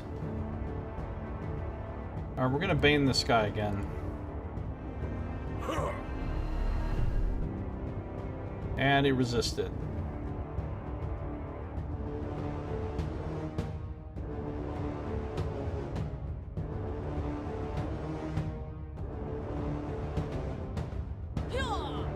Hit for 0.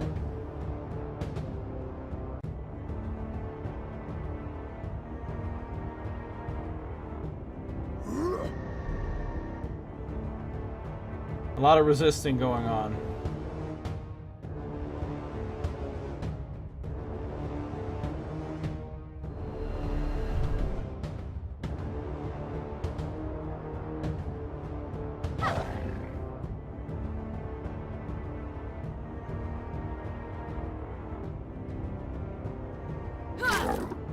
Yeah, take that 1 point.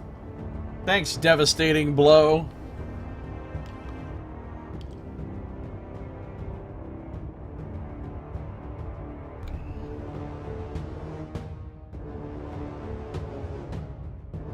Alright, just attack. Bane's not working.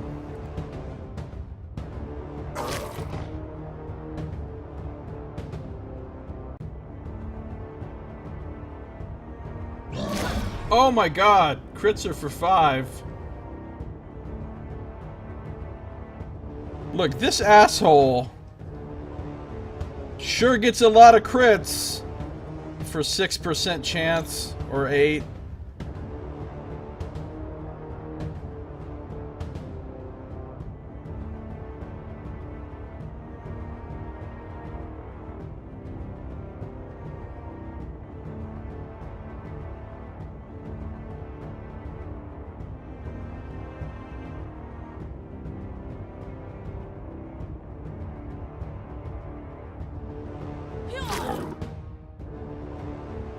One-point devastation.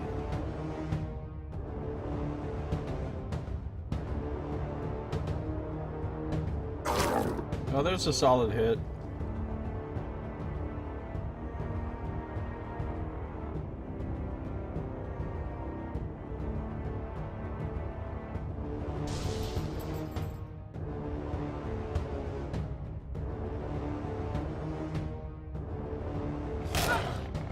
She's getting wrecked.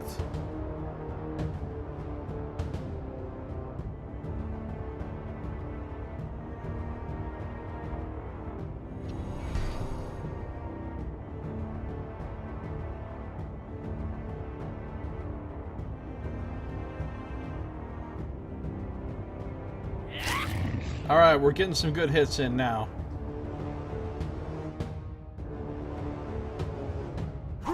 Oh, crit for 7!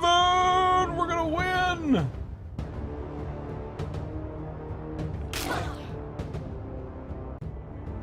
Alright, Merwin's down. We're gonna use this to get her back up with some resourcefulness.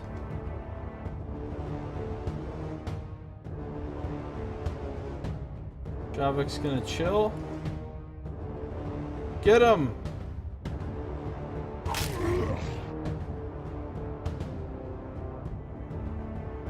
No, no. And she's back down.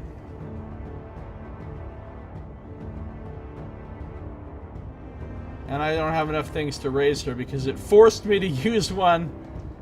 Alright, well, let's just hope Sidarius can get the job done. Yes! Victory! It is over.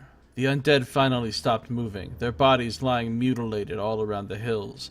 The large abomination was hacked to pieces, now only a jumbled pile of ash and petrified bones. Some of your crew also got torn up. There are several wounded and one dead, his head torn off after he had been overpowered. The man in the black armor survived the battle. He is sitting on a rock nearby, covered in ash from the abomination, drinking ponderously from a water skin while he's observing the battlefield. His grim gaze wanders from one slain companion to the other as if wanting to make sure all of them are dead. At length, his piercing eyes find you. A chill runs down your spine in spite of the brutal heat. There's no doubt in your mind that the man and you need to talk. The creepy Death Knight, dude. What's up, Saito? How you doing? Saito Optionum. Walk over to the black armored man and address him. I lost a fighter. Standing in front of the man, you offer him your hand. The man looks you up and down in a fashion that suggests only a dash of contempt. His greatsword, forged of steel, is across his lap. He does not take your hand. You seem to be the leader of this The man is looking for the word as he eyes the comitatus. company of travelers. What is your business here? The bluntness of the question, coupled with the man's apparent hostility and ungratefulness, hits you, leaving you speechless.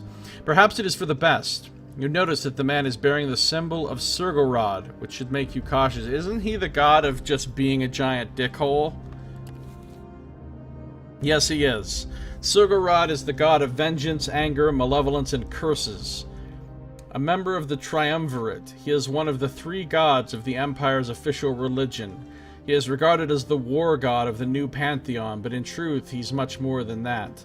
His church is tasked with upholding the law in cities, hunting down criminals, and delivering justice.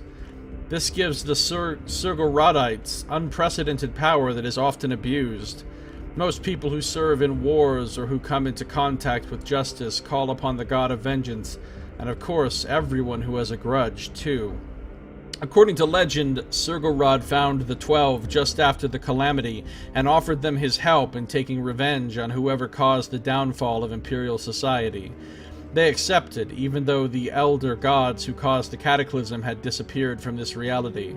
It is the Raging One whose church fuels the war effort against the Green Continent in the north and the constant investigations into potential internal threats. Also called the Master of Curses, Surgorod provides magical abilities to his most devoted followers, who can afflict others with debilitating curses and draw might from their own wrath. It is also known that priests of Surgorod can detect lies, which is one of the chief reasons his inquisitors are dreaded so much. So basically,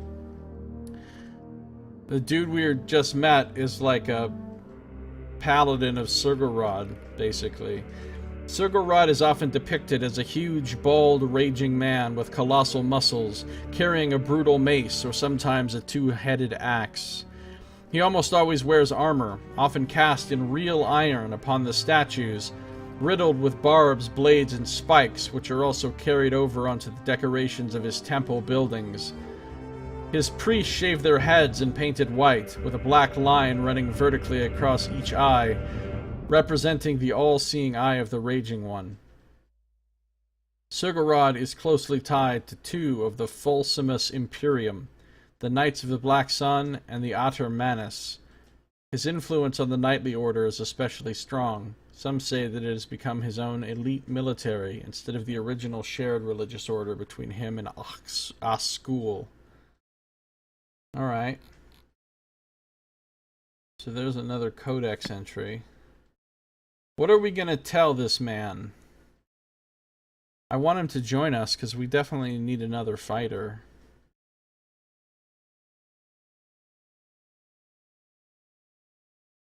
He should be thanking you. It's none of his business. I'm just going to be as straightforward as possible. We're a traveling comitatus, traveling south. I see. So your turning up here is a matter of utter coincidence, I take. When you assure him it is, he narrows his eyes and pierces you with his gaze. There is a tense moment that seems to take forever. You are truthful, Vagrus. Commendable. The man rises from the rock. He towers over you now, and it dawns on you that such a war gear in the metal-starved world makes him either a very rich or very powerful person, or both. I am grateful for your assistance in this skirmish, late as it was. The man turns to look at Javek, who appears at your side and bows his head to the man. Without acknowledging your friend or his greeting, the armored fellow turns to you again. My name is Sedarius. I am a knight of Ordus Negrus Solis. By aiding me, Vagrus, you have aided Imperial law.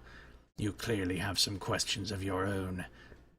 Now is your chance to ask them. Ordus Negrus Solis, Order of the Black Sun, is the first and foremost knightly order of the Empire, and one of the religious orders called the Pillars of the Empire, Fulcimus Imperium.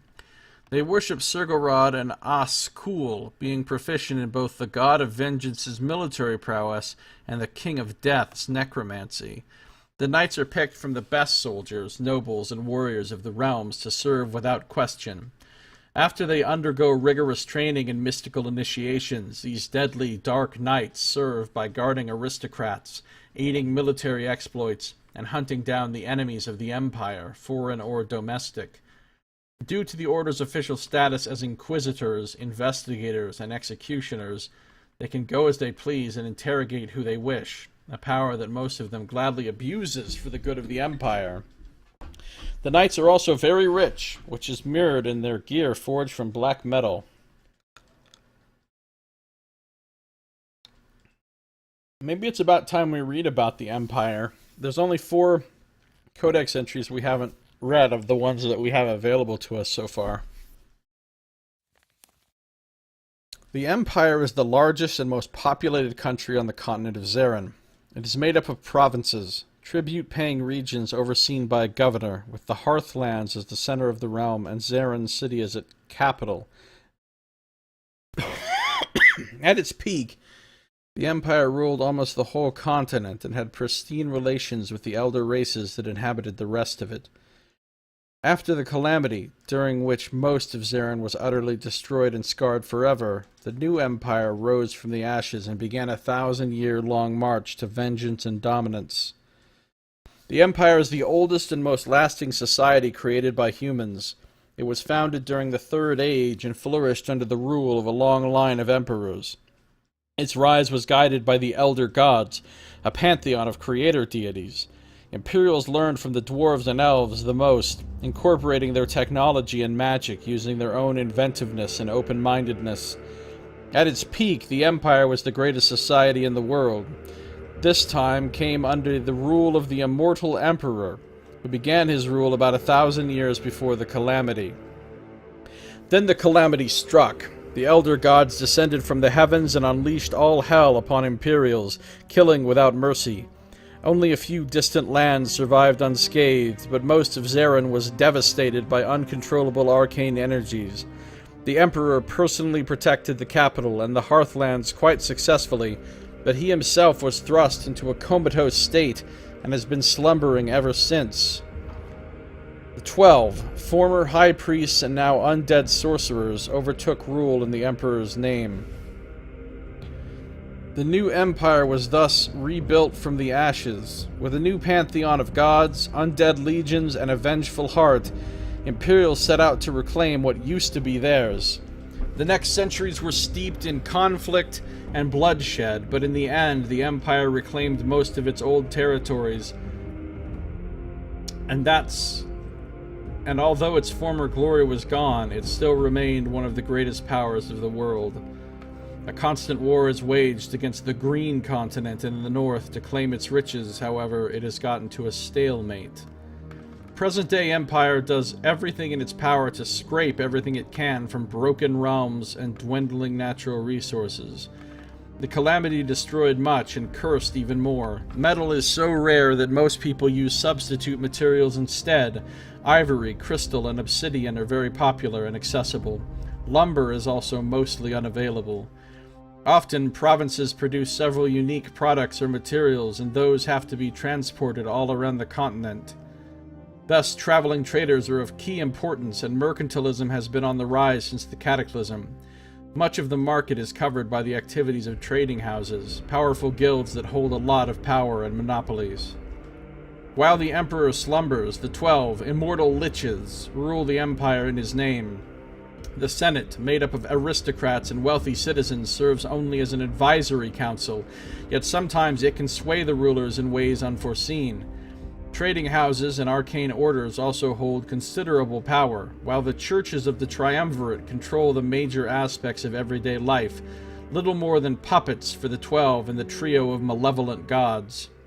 Most citizens eke out a living under a crushing rule, and few people can afford to rest or luxuriate. Slavery is enforced by imperial law, as it always has been. Most free citizens own slaves, and successful businesses as well as industries rely on their toil to a great extent. After the excommunication and disappearance of the Elder Gods in the wake of the Calamity, the Triumvirate emerged and offered their divine powers to help rebuild the Empire. Surgorod, god of vengeance, Askul, god of death, and Baal-Urkal, god of treachery, thus became the new pantheon of this fallen realm when the 12 accepted their aid. A millennia after this, the triumvirate is at its peak, and most imperial citizens worship them fervently, even if chiefly out of fear. Yeah, there's a lot of 40k kind of feel to this, also very Dark Sun. It's a very grimdark, the world is fucked kind of setting. Let's not make him white. Sidarius stands before you, head cocked to the side, with his blade resting on his shoulder, awaiting your questions. What are you doing here? I and my companions came here in search of enemies of the Empire, to smoke them out of their hideout here in the wilds. It was supposed to be the last glorious battle in a long investigation that took months. As you can see, it went down quite differently. It is now my assumption that we've been betrayed, and a trap was set for us. The traitors we were supposed to apprehend lured us here along with these undead, and hoped to see us all slaughtered.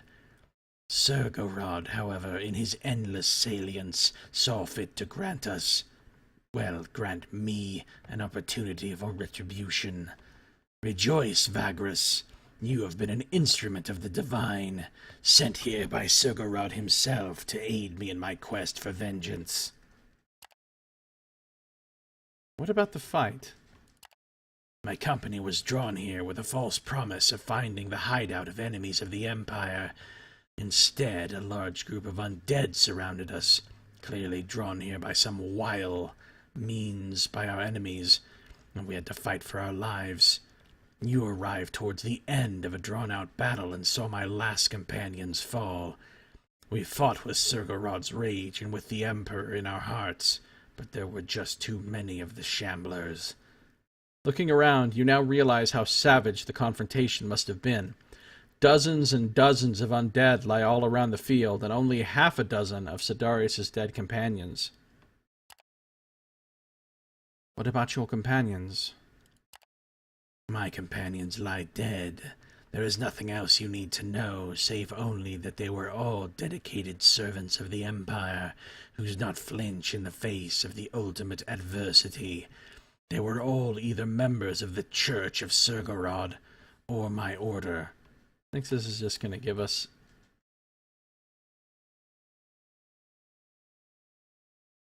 Actually, this is different from the thing about Surgorod.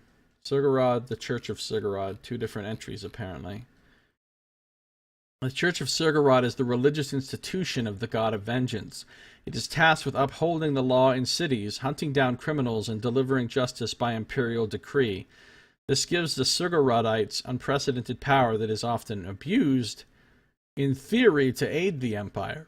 One of the most important tasks of the Church involves aiding the soldiers of the Empire in battle, being the proxies of the prime war god of the realms. The high priests of the Church wield great political and magical power, often holding seats of the Senate. The head of the Church is the Grand Inquisitor, chosen from among the most prominent priests by a council. All priests start as acolytes and go through religious, magical, and combat training. Their magic includes powerful debilitating curses, granting enhanced strength and durability that stems from rage, detect lies and hidden magical effects, and magically augmented war cries. The Church has close ties to Ordo Negra Solis, the Order of the Black Sun, which is the Empire's greatest knightly order. The two organizations often work together, both on the front lines and in domestic investigations into corruption, treachery, and decadence. The Order of Executors is a militant sect inside the Church who are less apt at using Surgorod's magic, but take part in additional combat training to make them tough enforcers of Church authority. The High Executor, the leader of the sect, often wields power equal to or even surpassing that of the Grand Inquisitor. The Church has a lot of temples scattered around the continent. Almost every city has one. The major cathedrals of the Raging One can be found in Torzag's Shelter, which we read about earlier, often called Surgorod City, Addergladium, and Hadrinium. We saw that Addergladium place to the north up here. There's Otter Gladium. The world map looks stupidly big.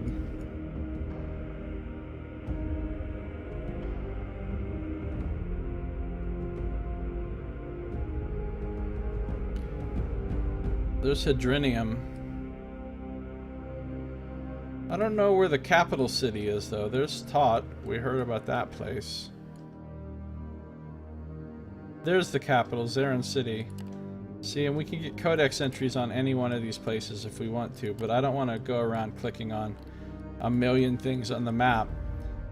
I mean, look, there's codex entries for like every single conceivable little place. Ruins, some manor, the last oasis, codex, and you can mark them. This is where we are. We started up here by Scrap Heap.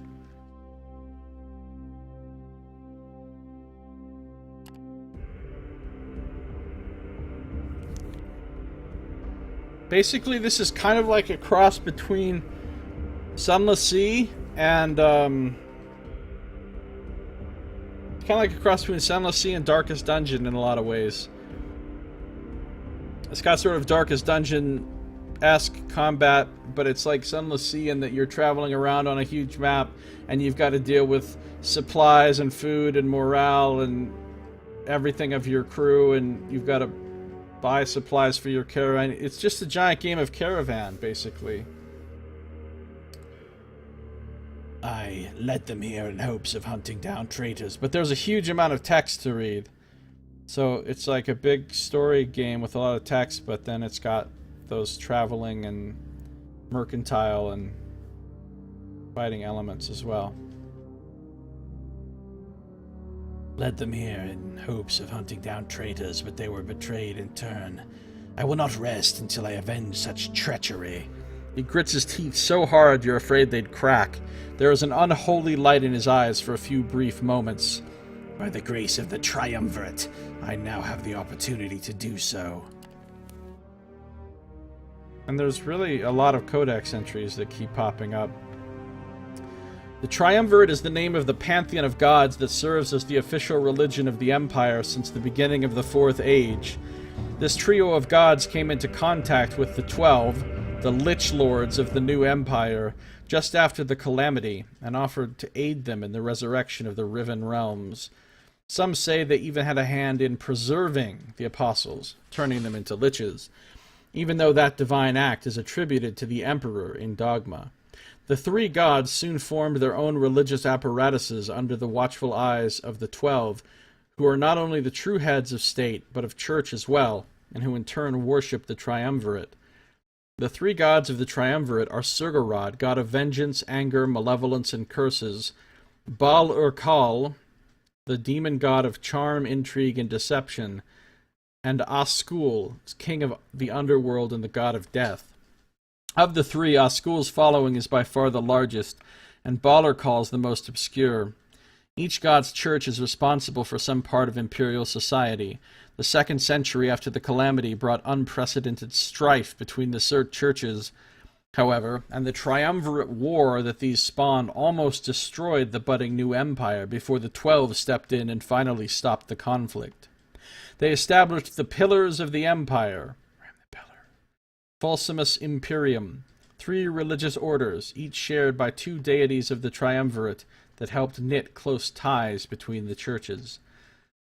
Religious practices of Triumvirate followers typically involve prayers, masses in great temples, these differ greatly for each member of the Triumvirate, and sacrifices.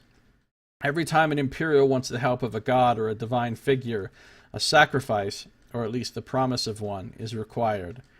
Most often, people sacrifice food and drink, and more expensive the better, but the wealthy sometimes sacrifice animals in ritual. This is done exclusively by priests, who serve as conduits between the divine and the mundane. Sacrificing humans or members of other decent races is forbidden by Ascul. What makes a race decent is anyone's guess, of course.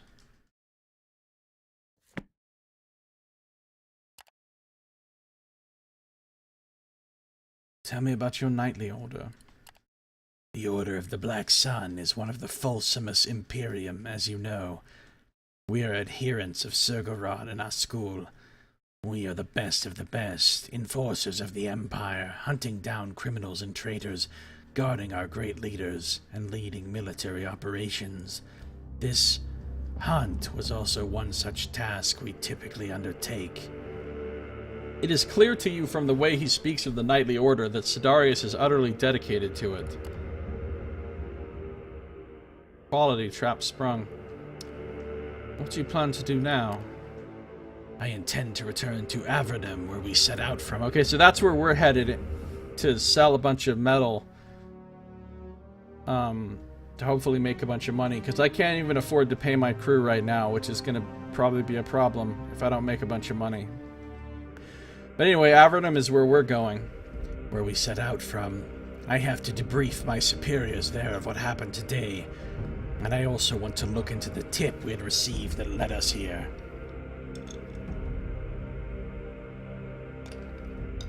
Sidarius fixes you with his gaze. Your destination does not happen to be Avernum, does it? You can't help but tell him the truth. You are too well aware that lying to one of the Knights of the Black Sun is high treason. It is the first time you see Sidarius's malevolent smile. Yeah, metal is really rare in this world too, Saito.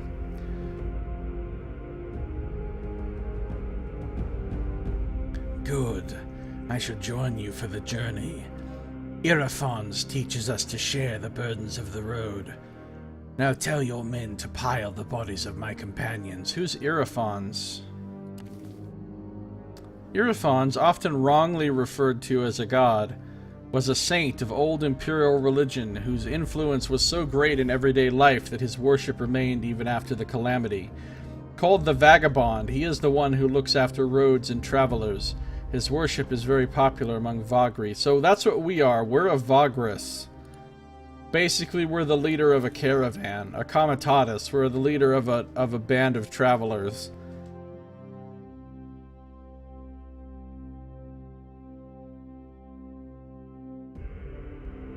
Irophons. Very popular among Vagri.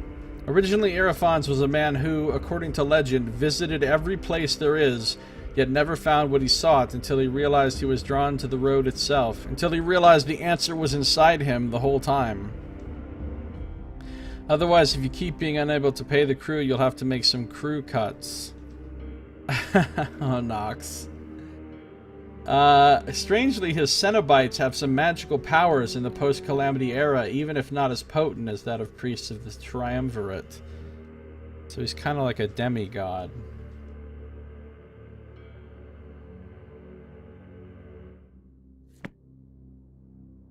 Irophons teaches us to share the burdens of the road.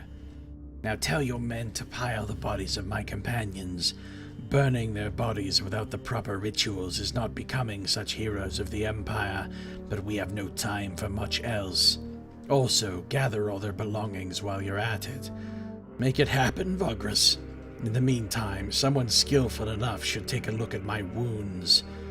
You're about to leave to make the necessary arrangements when Sidarius calls after you. And just so everyone knows, the danger might still be looming over us. The traitors who we were supposed to find and set the trap must still be around here, keeping a distance. They surely would have finished me off when I had slain all the undead.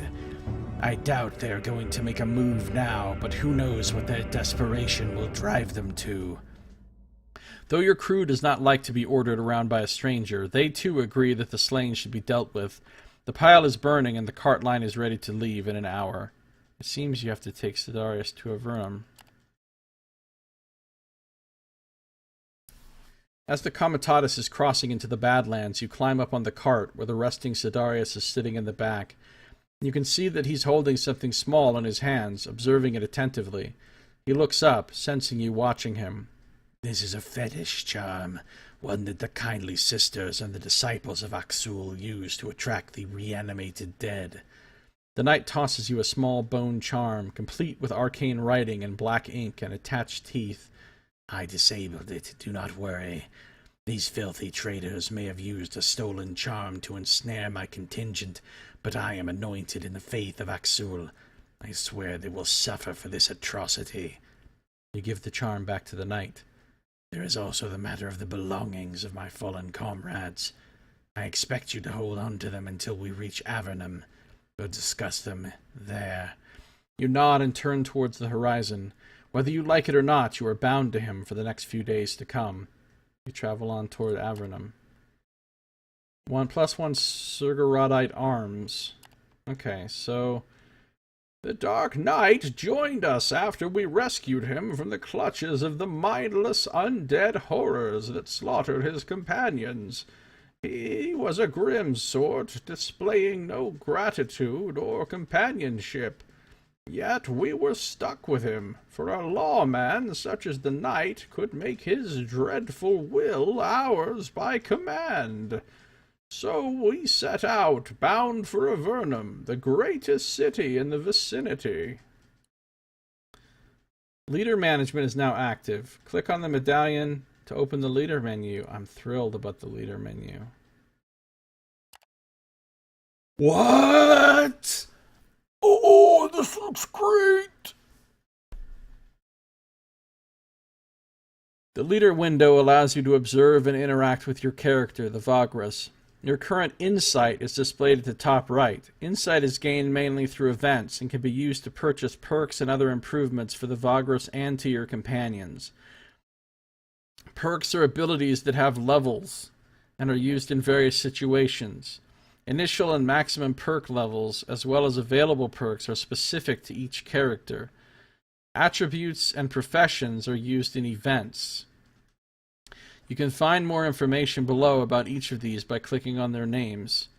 You can purchase any number of perks if your insight allows you by clicking on the empty nodes next to each perk representing its next level.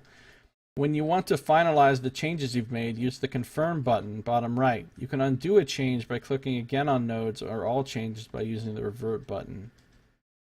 Purchase the Inspire Leadership perk. Now just calm down.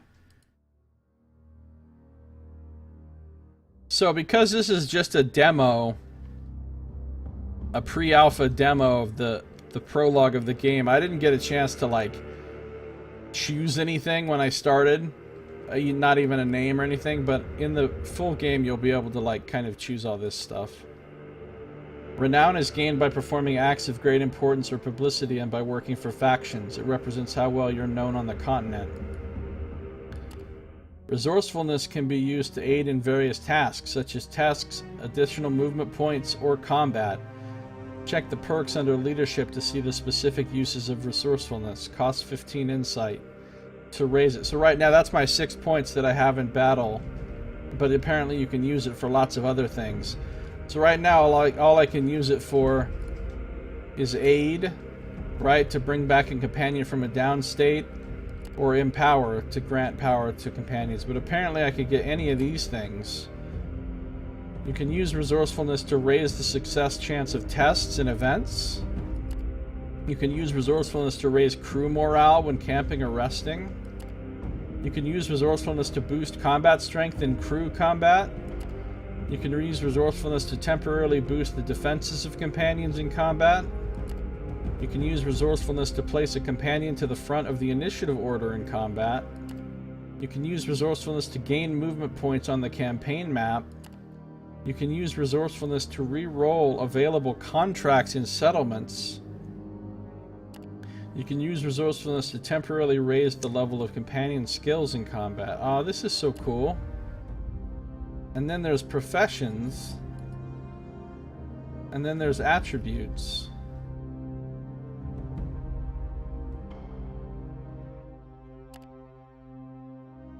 Each of these costs 10 insight, at least for the first level. Herb lore. All I need now is bardsmanship. So these get used in different events, right?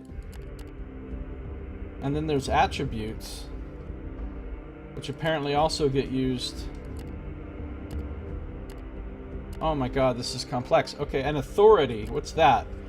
Measure of how many deputies you may have at any given time. Alright, well, we have to buy Inspire as part of the tutorial. Leadership perks are perks specific to the Vagrus. Each of them lets you use resourcefulness to boost your action in a certain way when unlocked. Consult with their descriptions to learn more. Resourcefulness allows you to boost various actions. It replenishes each day. Its maximum can be raised by spending insight on it. What you can spend resourcefulness on depends on your leadership perks. Authority is the maximum number of deputies you can have at any given time. You need no additional authority in the prologue. Okay. Good to know. Click on the helmet icon to navigate to the Companions pane.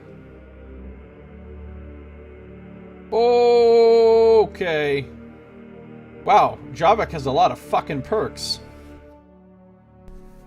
The Companions pane allows you to view and manage your companions, characters that can join you in your travels and serve you in varied ways. This pane is accessible from a number of other windows, including the leader and camp windows. Their stats are displayed on the top left. Combat skills on the bottom left. Current and the next level of each combat skill is displayed. Click the node icon to change the display. The scroll icon at the bottom of the companion's image can be clicked to reveal their backstories. So here's Javek. Here's Morwen.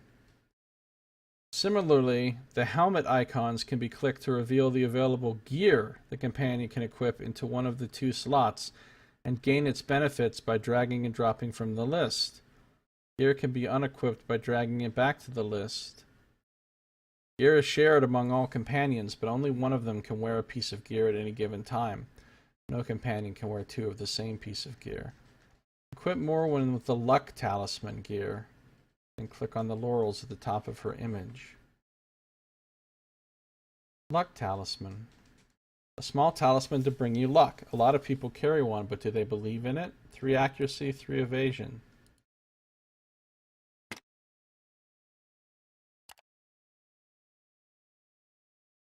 What the fuck?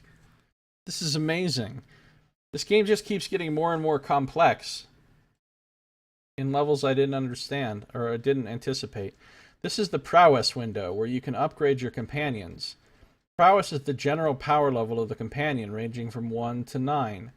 Each unlocked level of prowess gives the companion an amount of proficiency points that can be spent on upgrading their perks. Raising prowess costs insight from the leader. Click on the next prowess node and confirm to unlock it. Oh, so you spend your own points, so you can either upgrade your companions or yourself. Very interesting. Additionally, the 3rd, 6th, and 9th level prowess can only be unlocked after the companion's storyline progresses beyond a certain point. Perk descriptions and proficiency costs can be observed by clicking on their names. Deputy perks, combat traits, and skills are unique to companions. Traits give them passive bonuses in combat, while skills are what they use in combat. Each level of skill is represented by a perk. Upgrading works the same way as with leaders. You can spend any amount of proficiency, then confirm changes with the confirm button. You can undo a change. Okay, be very careful what you spend proficiency on. Once a perk cannot be changed. Upgrade one of your companion's prowess and purchase any perks or skills you like. Alright, so right now we've got 3 companions, right? Javek, Morwen, and Sidarius.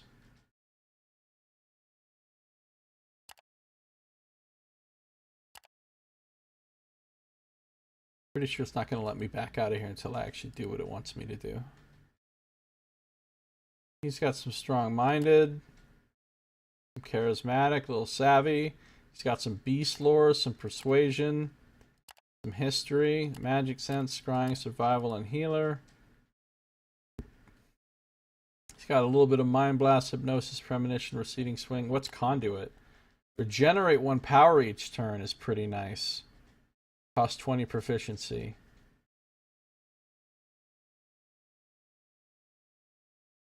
Morwen.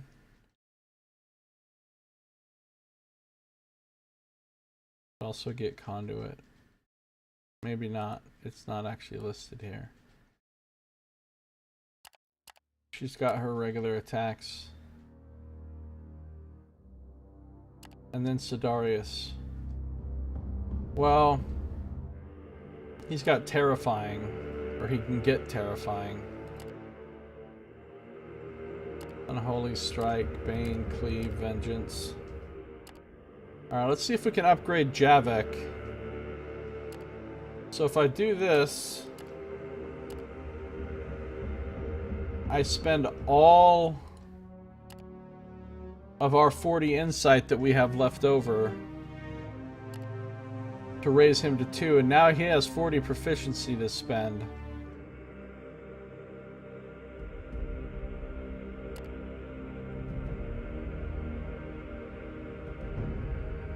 So like, if I wanted to get Mind Blast level 2, apparently I can't. I could get Conduit though, for 20 of his proficiency. I could get some Sneak, or some more Persuasion, or some Tough, or whatever. But I don't actually know what I should be getting.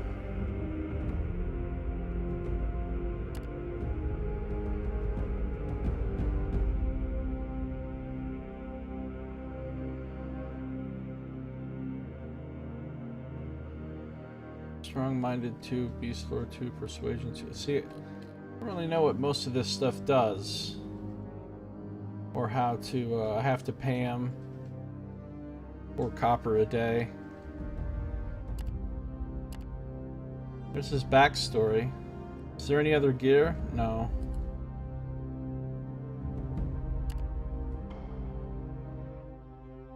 Apparently he's my chief handler, which requires Beast Lore 2, which he has.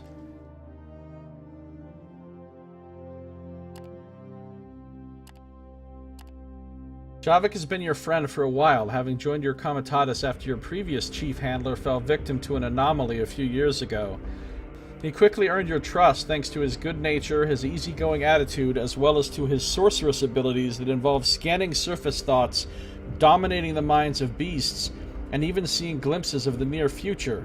Javik is of Tarkian origin, and though he seldom speaks of this past, you have learned that he used to be a slave before he was liberated by a Vagrus. His skills, both mundane and arcane, have proved to be invaluable to you in years past.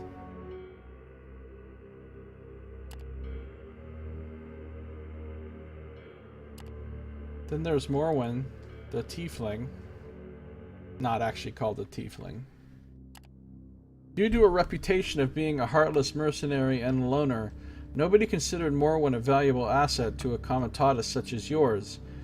Yet you saw something in her and offered her a job years ago. She accepted, and you have never regretted it ever since.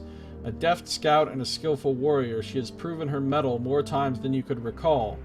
She is very quiet and reticent, which is in stark contrast with the aura of uneasiness that surrounds members of her race, the Demonkin. You don't mind that either, though. She mostly keeps to herself. She's down 1 point of vitality. He's down 2 points. Sidarius is actually at full health.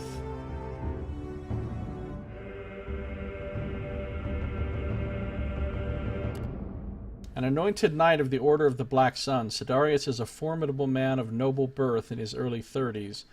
He is arrogant and self-absorbed, which no doubt stems from both an upbringing in privilege and the rigorous training he endured as a squire of the Order. In his eyes, this schooling has made him impeccable when pursuing reputation, or retribution, something he does not take lightly.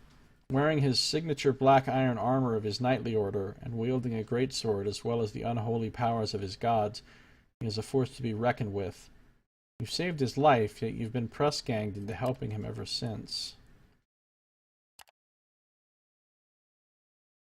I can't level up any of these other people. So, Javik has 40 proficiency to spend. What do you think I should spend it on? What do you think I should spend it on? I think conduit seems like a good idea. That'll cost 20. And then maybe healer? Ancient lore? Herb lore? East lore?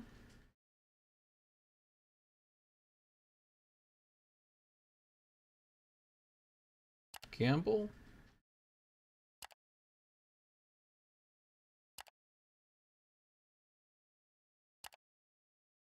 I'm gonna put one more in charismatic and one more in persuasion. I want to be really good.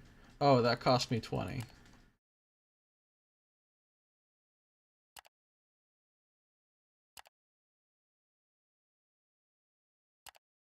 I want to be really good at social things when they come up.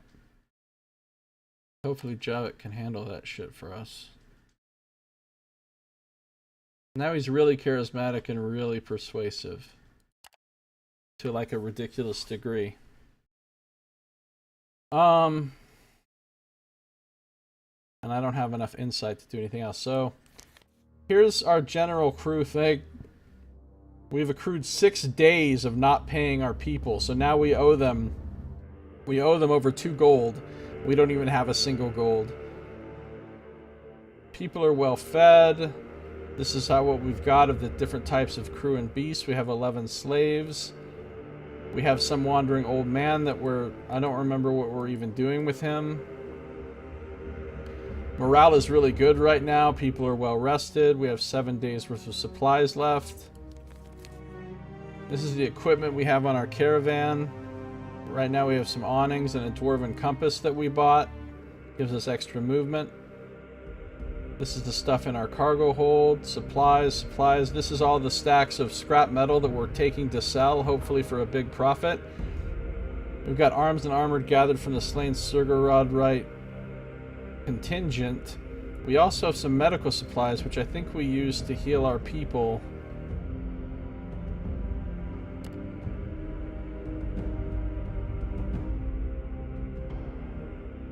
We've got another tab here that we can't even do yet.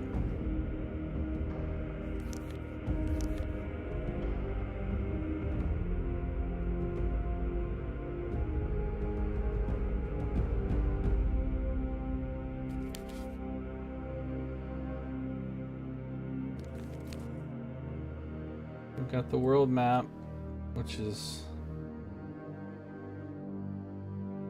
huge and full of stuff.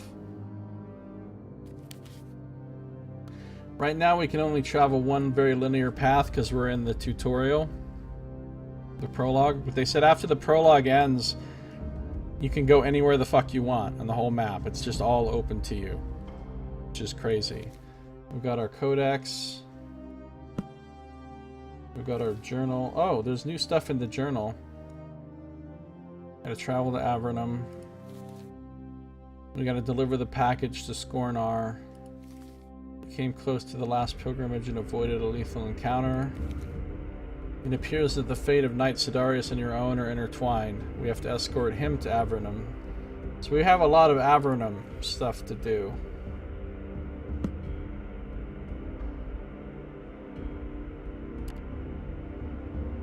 We have no more insight to spend. We can't raise anything.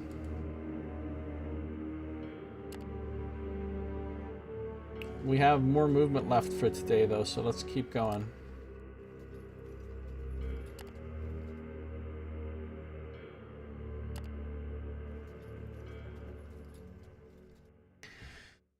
The whole Comitatus becomes agitated as a dust cloud appears in the east and starts to move towards you. You give orders to your crew to prepare for a dust storm. Such a thing is fairly common out here in the searing plains, and you should have little trouble traversing it. Let's read about the searing plains, apparently.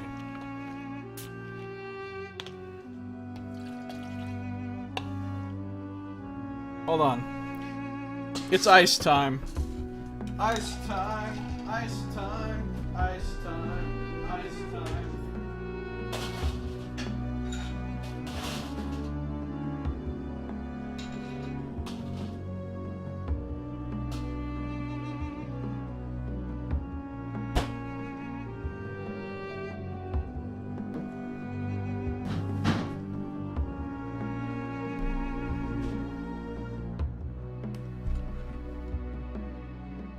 Ice time. Ice time.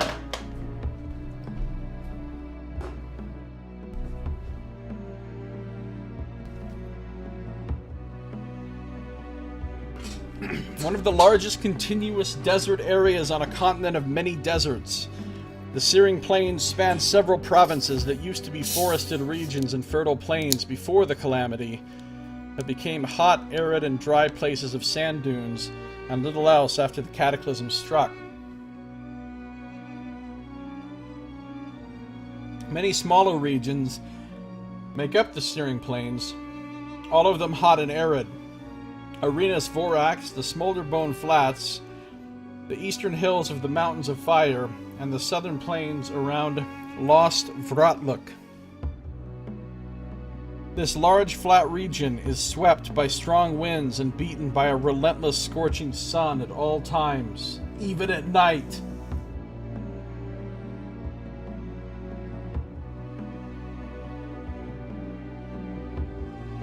Nights are cold and dark, but the stars are still visible at least. Some parts of the plains have low mountain ranges, rock gullies, ravines, or former riverbeds, but generally yellow sand dunes and salt flats are the most common features. A constant hot wind blows from the east and north, creating sandstorms regularly. Here and there one can find an oasis, but these are pretty rare, and if they are not occupied by a faction, they are currently contested. The vast northern part of the Searing Plains is called the Voracious Desert, Arenas Vorax. It is a desert of yellow sands and great dunes. Barren and wind-swept, many avoid it because of the numerous and hidden quicksands that plague the place. Tribal people called the Sadirar inhabit some parts of the Arenas Vorax, although they mostly just travel through and live west of the Voracious Desert.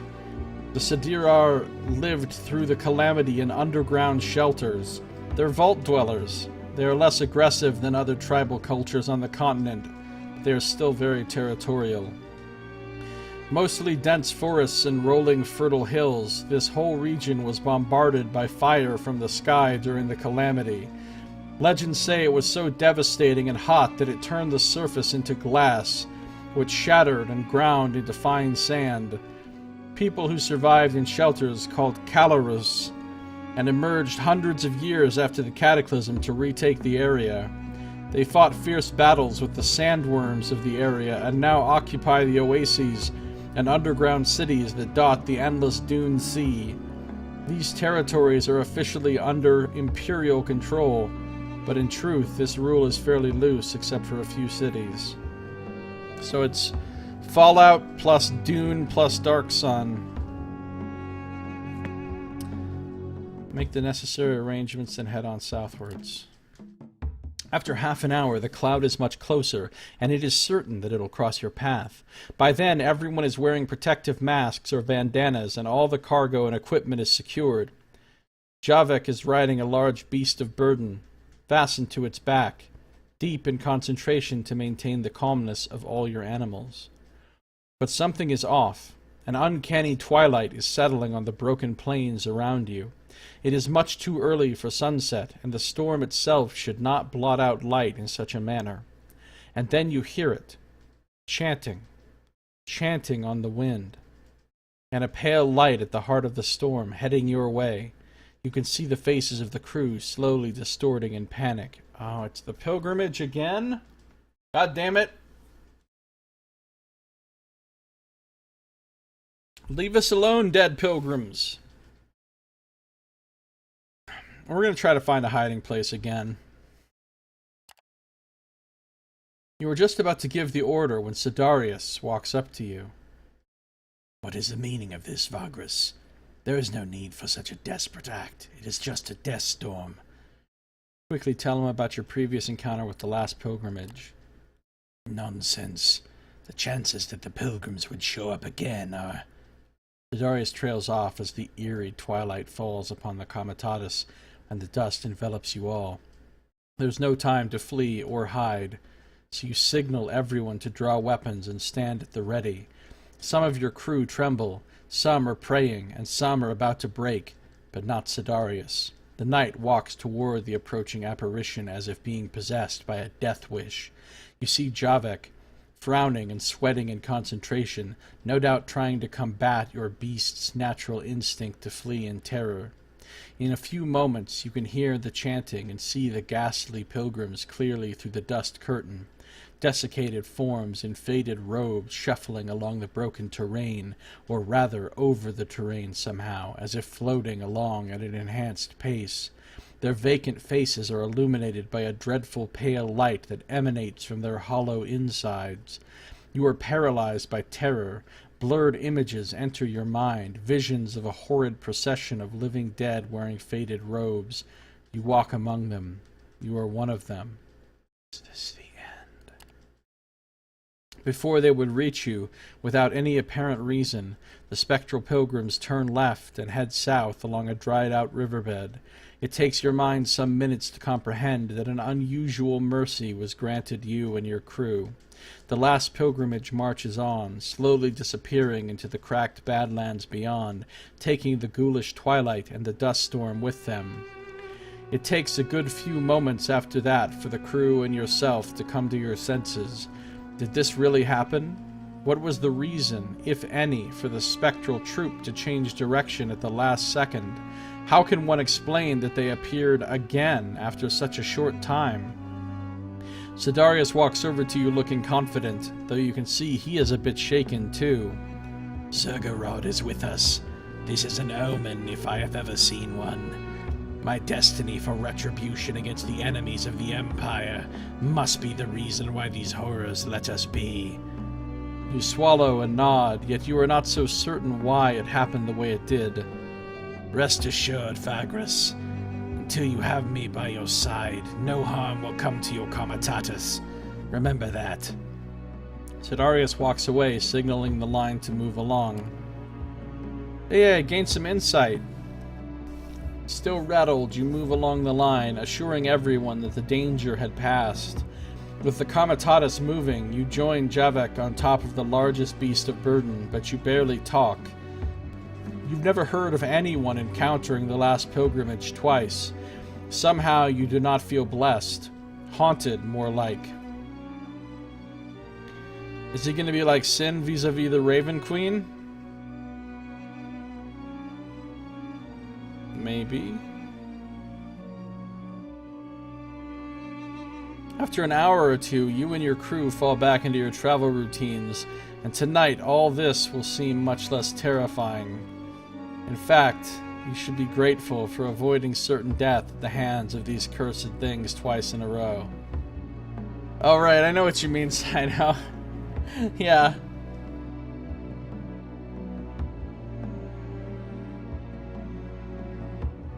Let's just hope there won't be a third time. You move on towards Avernum. Well, we're out of movement for today. I mean, I could use Forced March, but the game literally told me do not use Forced March. Hey, Avernum's right down here, I think. Alright, so we've got the nice little calendar up in the top there. Alright. So we still have a lot of supplies. How are we doing? People are pretty happy, pretty happy and pretty well rested, so I'm not going to worry about feeding people extra food. We're just going to go with the normal amount of rations. I still can't pay my people because, you know, I don't have any money, or not enough money. I gained Sidarius, I lost a fighter. He's my chief handler. I can't assign any deputies right now. Ooh, I can ask him about new stuff, though.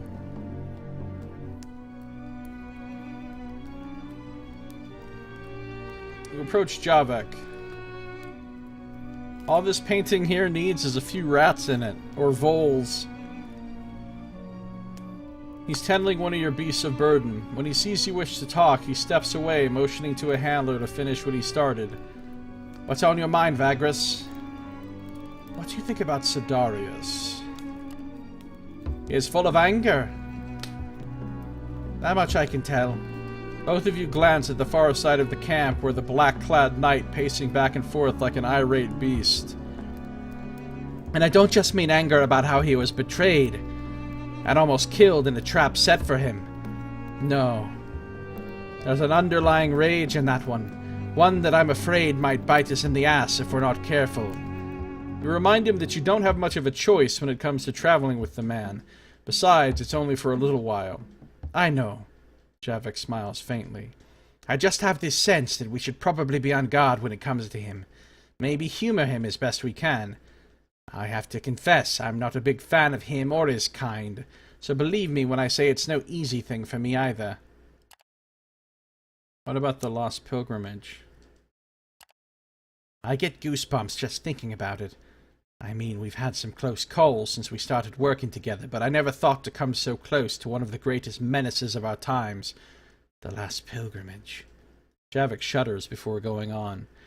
While they were close, I had a strange sensation grabbing hold of me. It was like, I don't know, images flashing before my eyes. I was filled with dread from these images, felt naked before some unfathomable catastrophe that was coming my way. I heard chanting that went from reverent to desperate and back again. And that light, I saw it from a distance, but I will never forget that horrible light. I just hope we never come into contact with that spectral wanderers ever again. Asking Javik to divulge some things? Oh, Nox. You can't help but agree. Javik scratches his chin before going on. There's also talk among the crew that coming across the pilgrims is a bad omen, and our venture is cursed. Whenever I hear such talk, I try to calm everyone down, but I thought you should know. But the morale's really high right now. We've asked him about these other things. Enough chatting for tonight.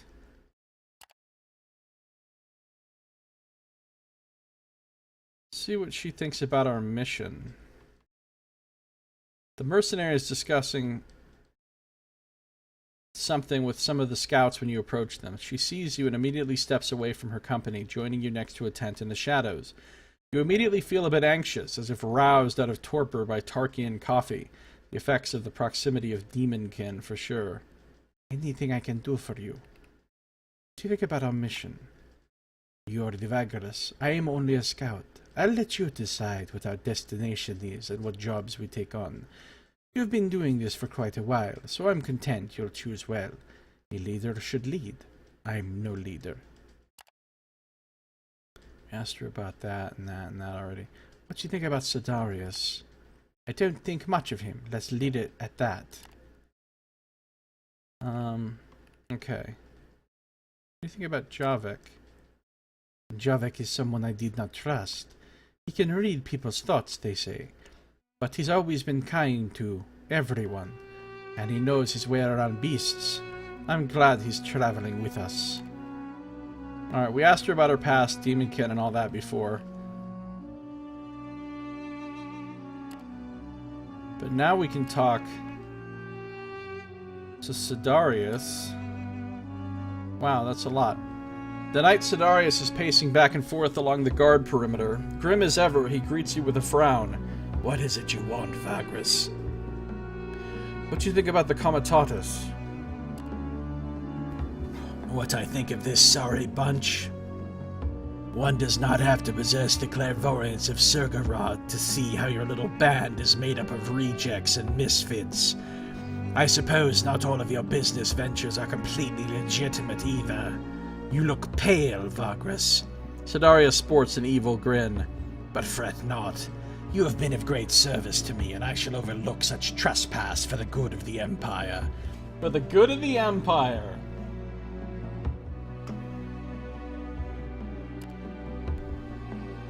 What do you think about Javik? Ah, the unlicensed sorcerer in your company. I could have him drawn and quartered for attempting to peek into my thoughts, the nasty dog. But what can one expect from a Tarkian? Sidarius chuckles dryly. Do not think for a moment that I haven't sensed his prying, Vagrus. Our training at the Order includes the harnessing of willpower so that such mental attacks can be deflected. He's your creature, no doubt, so perhaps he was doing it on your orders. His smile is vile. But after I made him understand the severity of his mistake, I think we're in the clear, and that is for the best. Everyone here should know their place. Tell me about your mission near the Voiceless Lake. There is nothing new to tell. I and my companions went there in search of enemies of the Empire to smoke them out of their hideout that supposedly lay there. It was to be the last glorious battle at the end of a long investigation that took months. But we were betrayed. Now I am certain that a cruel trap was set for us. The traitors we were supposed to apprehend lured us there, along with these undead, and hoped to see us all slaughtered. Surgorod, however, in his endless salience, saw fit to grant me an opportunity for retribution. Rejoice, Vagrus! You have been an instrument of the Divine, sent there by Surgorod himself to aid me in my quest for vengeance. Surgorod wants me to ask you about Avernum. Story is in alignment. Codex entry of Avernum required. Avernum is an imperial city with a dubious reputation. Of course, enemies of the Empire would always reach for an opportunity to slander its greatness. Yet I must confess that after the ensnarement and slaughter of my contingent thanks to leads gained from supposedly trustworthy sources in Avernum, I shall give more credit to rumors of corruption and treason there. Other than that, it's a busy place, with as many honest folk as vagabonds and miscreants. You'd like it.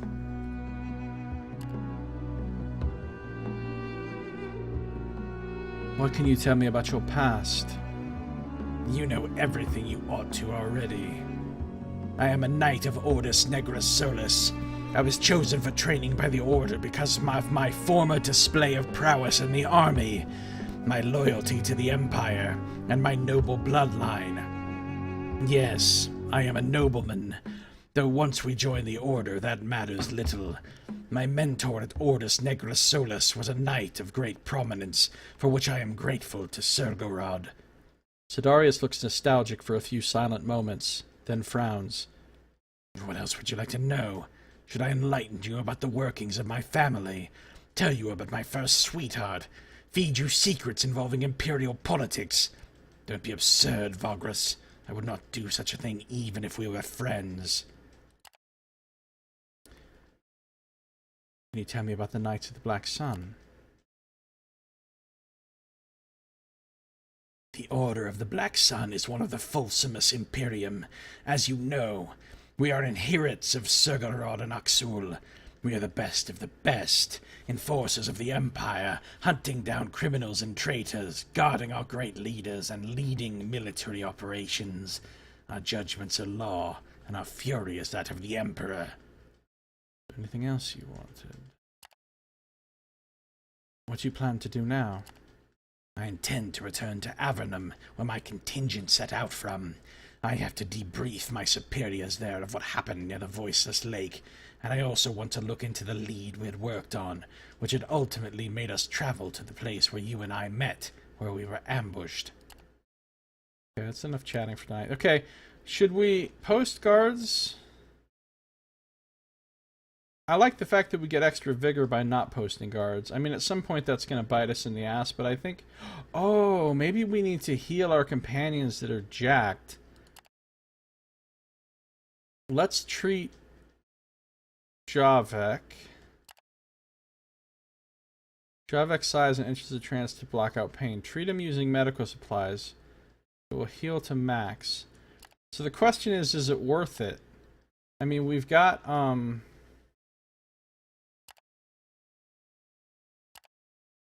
I can't see our stuff, but we've got... Oh, I can right now.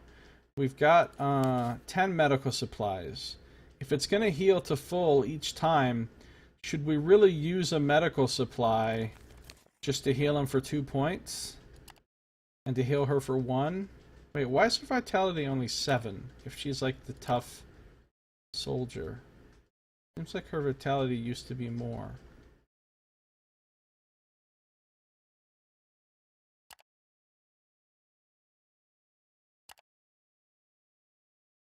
Her vitality seems strangely low. I don't know if there's something wrong with her. It says wounded. Oh, maybe because she went down in combat. She's actually wounded now, meaning her vitality is reduced. I'm pretty sure that's what happened. So hopefully, when we rest, it will take care of her. Or maybe I should use medical supplies on her. I don't actually know. I'm not going to use medical supplies right now. I'm just going to rest and see what happens. So let's end the day. Okay, it's a new day has started. We're well rested. Morale's really good. We got all our movement back. We got all our resourcefulness back. Now tell me about my crew. Yeah, she's still wounded. So maybe we do need to use medical supplies on her the next time we camp. Because she's definitely supposed to have more than 7 vitality. And right here it says wounded. Doesn't say that on anyone else. See, he's down 2 points of vitality, but it doesn't say wounded.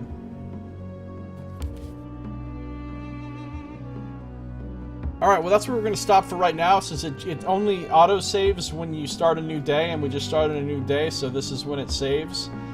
There's no manual saving in the demo. So, you know what it's time for? It's time to switch gears